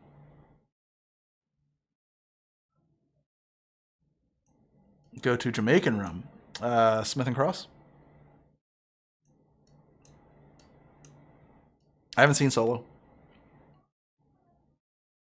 I have played a wizard in D&D once in an evil game, and I would play a wizard again if somebody was running a game. I don't despise wizards. I just I just don't like the way magic is implemented in most role-playing games, and it's because it needs to be balanced against other things in such a way as for gameplay that it kind of breaks what I think Magic should be. I think Kung Fury is one of the funniest movies ever made. One of my friends likes Skate Goose. You should watch my vodka video. I mean, it's as good as any other vodka. It's not great. I would save your money on cheaper vodka probably. What's your favorite Coen Brothers movie? Mine's Big Lebowski. My favorite Coen Brothers movie. That's a good question. I really like Miller's Crossing because I love Dashiell Hammett. So it might be Miller's Crossing. It might be Raising Arizona. It might even be. I really like the Hudsucker Proxy, as silly as that movie is, and that's just nostalgia. That's just because when that movie came out, when I saw it, it just always makes me feel a certain age. So that may not even be their best movie. I just like that movie. I had a near 100-year-old bottle of Old Grandad. It was still phenomenal. Well, I don't know. It won't change in the glass. It should stay the same forever. L3 37. I don't know that. Solo is good. Rogue. I'm Irish. I have no clue about drinking, so you are an education. Well, I never saw Brother Wear Out though.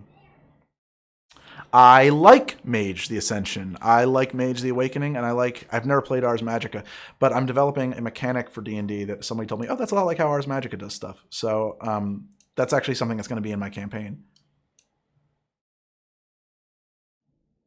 Hexen 2. Wow.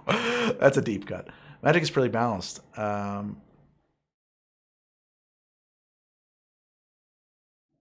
Yeah, my problem with Magic in D&D is that it's all very tactical. It's all very, what can I do in this room? What I think of as Magic is like, well, what can I do to your family tree before you were born? What can I do to that continent? That's Magic. What can I do to the gravity in a 100-mile radius around me? You know, anything that's like in this room, it's, oh, there's really not much you can do there that's not just doing the job that a weapon or a tool would do. Magic is magic. It's parting the Red Sea. It's it's hail of fire and rivers of blood. That's magic. What is the problem about? Yeah, well, SVCGs. That's the problem. That's why I only run low magic campaigns because it's like, well, why are there peasants? You know, if magic is around and there's clerics around and you can get healed pretty easily, like do the math. Like the risk to reward ratio on dungeoneering and exploring in your average D&D setting is like there's no reason to have a regular job. You'd be crazy to not like at least once in your life go on a quest for gold. You'd be nuts.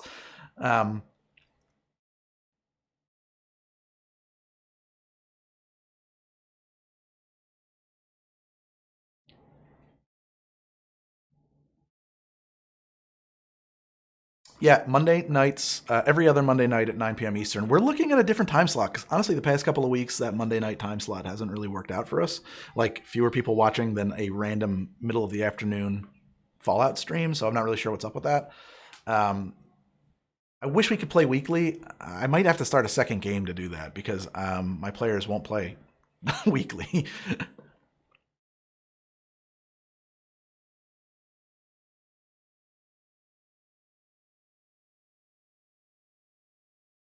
Yeah, Thrawn is a big deal.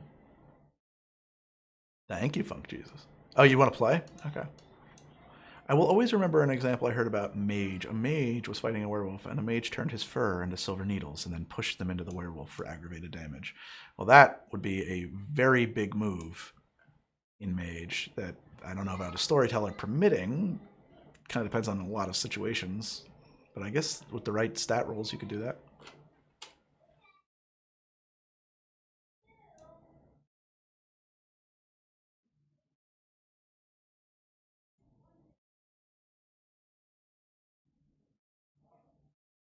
Yeah, exactly. That would develop so much paradox. Exactly. I always wanted to do a mage character who's basically David Blaine, whom like can basically do lesser magic all the time because he's a famous stage magician and people just expect to see him pull things out of thin air and not know what's going on. Um,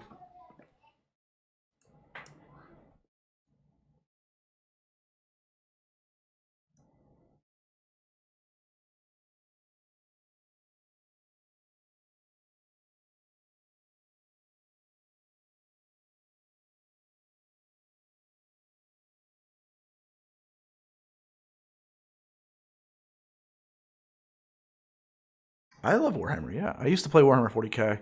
I never played fantasy. I think that honestly, if I was going to do a science fiction role playing game, TTRPG, I would probably run Warhammer 40k RPG. I think that's my favorite. It works really well. I like running that a lot.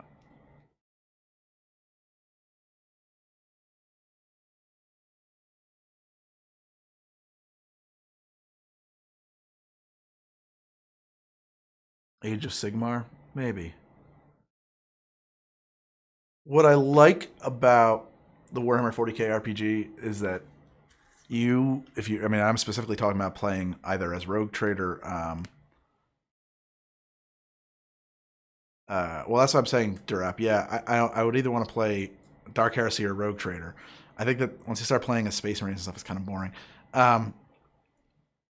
It's that you're playing a very... Oh, that light's not turned on. I gotta fix this. I like wondering about my hair light. There it is. You're playing in a very small corner of the setting, and you can play a small game in a big world and not get too bogged down in, quote, canon about that setting. Because I think that there's a lot of things about that setting that were different, and I liked them when the way they used to be, and that, yeah, it's...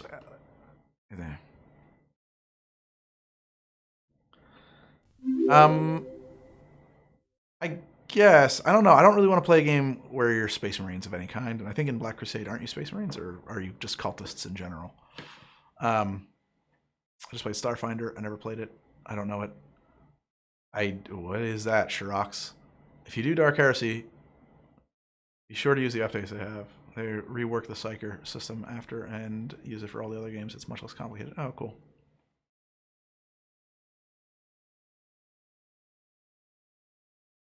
Can't argue with that.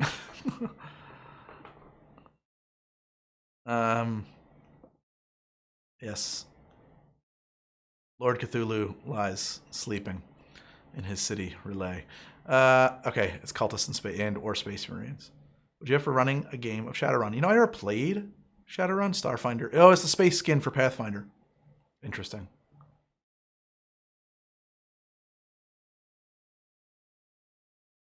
Yeah, it's been a while since I played Dark Heresy, to be honest, but I did run a great game of Dark Heresy. I was very proud of that game. It was good. Sigmar games last 15 to 30 minutes. Are you talking about table? Is that a tabletop? It's a tabletop thing, right? It's like the squad-based kind of thing.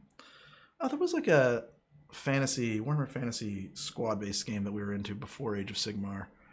It was kind of like a fantasy answer to Necromunda.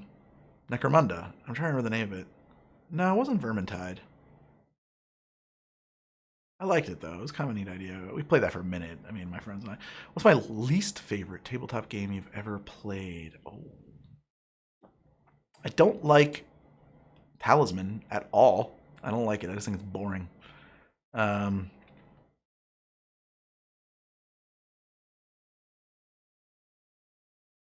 Maybe Talisman?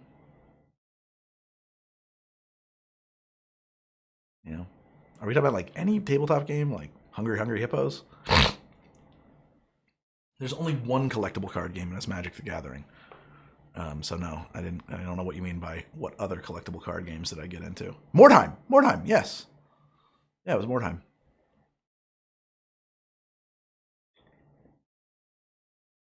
You have to go with the pink hippo, that's the key. After the Expanse, you're really into the idea of playing Traveler. Don't know about running sci-fi, though. Not into the Expanse. You want to run Savage Worlds for a while, West? That's the one that uses actual playing cards for Magic, if I'm not mistaken, in Savage Worlds? Or did I make that up?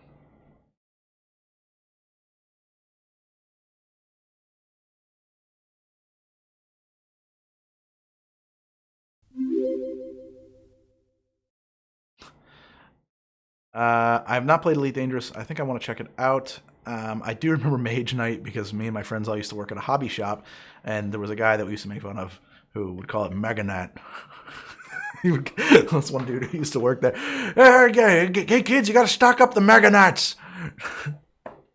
Whatever the heck that Mega Knight crap is.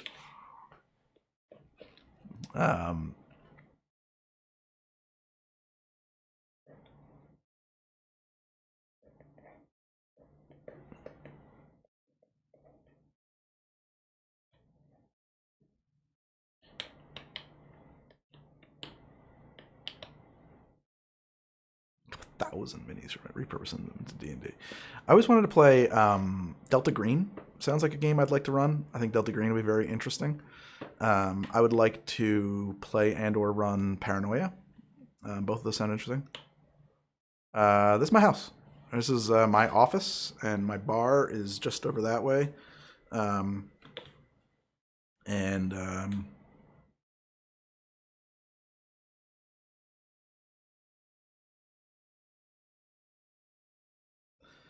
Yeah, I've always done a homebrew campaign. I've never played another person's campaign. I feel like you'd have to do so much research on a pre-written campaign or setting that you may as well just write your own. Oh, my favorite westerns. Once Upon a Time in America, or I'm sorry, Once Upon a Time in the West. Big Country, The Gunfighter, and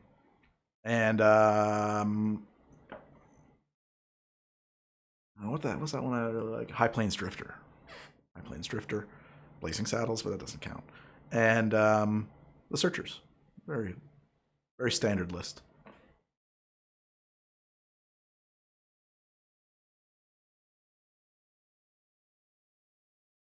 As a standard married man, I really don't drink that much in a week.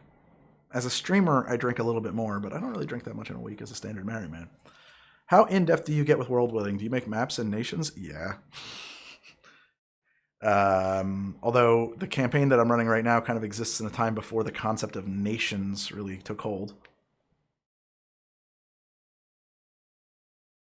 Yes, Reaper makes good miniatures. I've purchased some of them once upon a time. Nope, it's shot at home. Yeah, it's shot in... I mean, my bar is the garage, and this office is like this weird utility room that I've repurposed that's off the garage. It's, well, like the concept of a nation state is, if I'm not mistaken, a late Middle Ages concept. Prior to that, there were, countries and realms and tribes, and those things kind of don't really behave the same way as a nation state. It's very ancient Babylon. It's very it's heavily influenced by Dark Sun and like the Old Testament. It's like or like the Hellenistic period.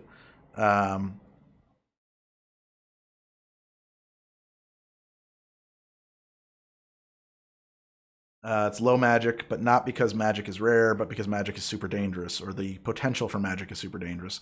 I made magic less common in the setting by making it more powerful. I haven't actually written that out yet. How big is your crew for a shoot? Well, I shoot now alone since the quarantine, but usually it's about 6 people. Considering Crusader Eric Singing of Heron Director's Cut is worth 4 hours and it was 7 minutes. Dark Sun is no, and I didn't play much. It was just the first campaign my friend Mike ran, who introduced me to D&D, and we played like a couple of sessions in Dark Sun, and that's about it. I don't know much about the magic in Conan, but yeah, it's borrowing from, like, the setting borrows from Conan. So what I'm working on, and I should be working on it now, maybe I'll work on it later. I don't know if you guys want to watch me work on this, but basically the idea is, it's kind of out of Magic Mage the Ascension. It's a expanded strategic ritual system that allows a caster with this strategic ritual casting trait. What's wrong with my brain right now? To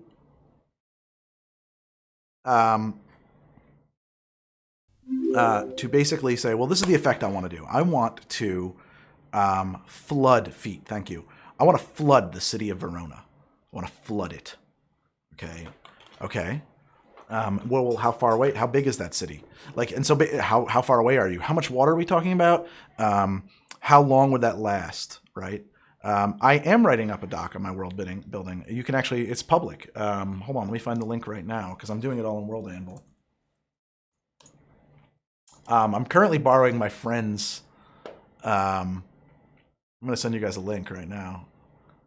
But so anyway, basically, you take that and you reduce that to a set of stats and add it up and say, oh, that's a level 22 spell? Well, you can't do that. Nobody can do that. That's crazy. So then there's a second chart that you go to. Let's say you have access to level 4 spells, where you now have to build a very complicated ritual, and each of these like kind of ritual nodes drops it a spell level or a partial spell level. So it's totally balanced. Because by the end of the day, it's like it will take you a year of 150 cultists chanting and making sacrifices of intelligent creatures, and it's going to only be able to be done under the black of a new moon of the first of the millennium, and so on and so forth, to reduce that spell level to something that you can manage, and then you can perpetrate that effect. But that results in a world where properly outfitted wizards are gods. A wizard with a cult around him can do anything, or with money behind him. How do I share my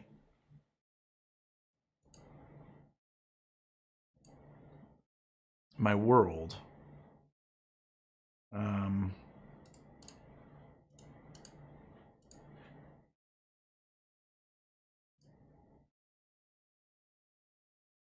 Tel Sadum.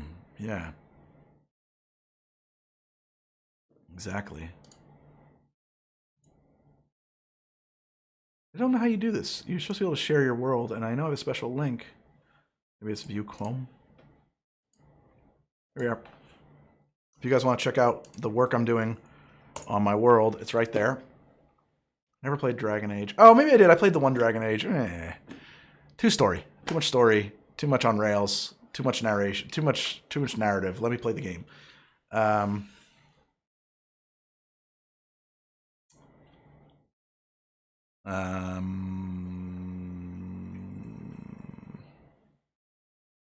And Tremere said we have the chanters and we have the bodies.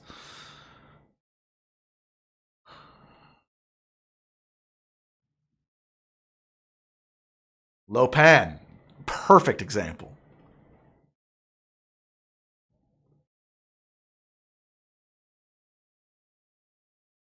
Yeah, it makes a difference. Cracked ice. You get a little bit more. You get more surface area and better thawing, better melting, better chilling, all of that. And then the big ice cube that's in there, the big heavy one, that throws air around and does a lot of agitation and aeration. So the combination works really well together.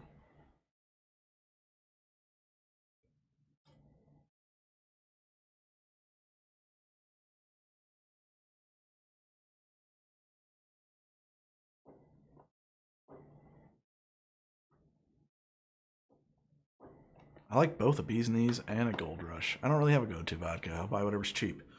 Anyway, guys, I'm going to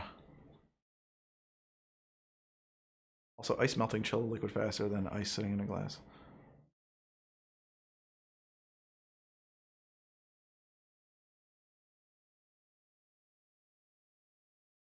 I have no opinion on whether you put your dice in a tray or on the table. I guess in general, I guess I kind of prefer just on the table. Just because, like, I don't want all those accoutrements in my little, like, precious dice tray. They're like those dice towers that you drop dice into. Ugh. There's too much doodads. So anyway, yeah, I'm using World Anvil to build my world, and I haven't worked on it in a couple days. I need to be working on that more so. There's a few articles in there, and there's a couple of maps that you guys can check out if you're so inclined. But it's currently on my friend's World Anvil account. That's why it's got that Shem Sale name in there. I need to buy my own and just port it over. I'm just lazy.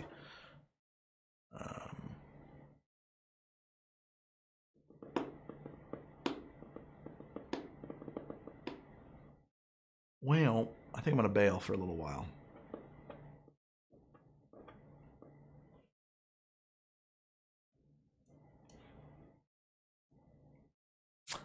Which maps? The world map is made in what's that? Wonder Draft. The battle mats. A couple of them I made in Photoshop. I'm starting to use Dungeon Draft, but it's PC only, which is a pain in the ass for me, unfortunately. Yeah, I'll be back in a bit. I think. Although already, like, I just sat here for the hour that I was going to take a break, so I don't know now.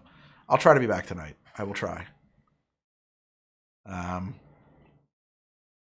glad you joined me so that I could crap all over your favorite fantasy and science fiction stories, and you know, all those things I'm good at doing. No, but seriously, guys, thank you guys so much for hanging out with me, and I'll see you soon. I'll be back. What is today? It's Tuesday. Oh, thanks, Nathan.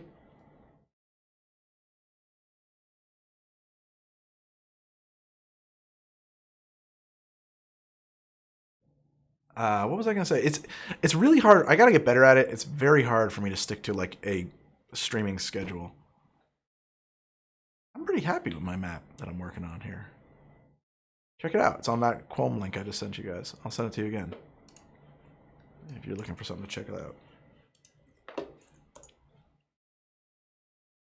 Just wave back. You've got a problem. Well, guys, it's been a great stream, and thank you guys for being a friend. Bye.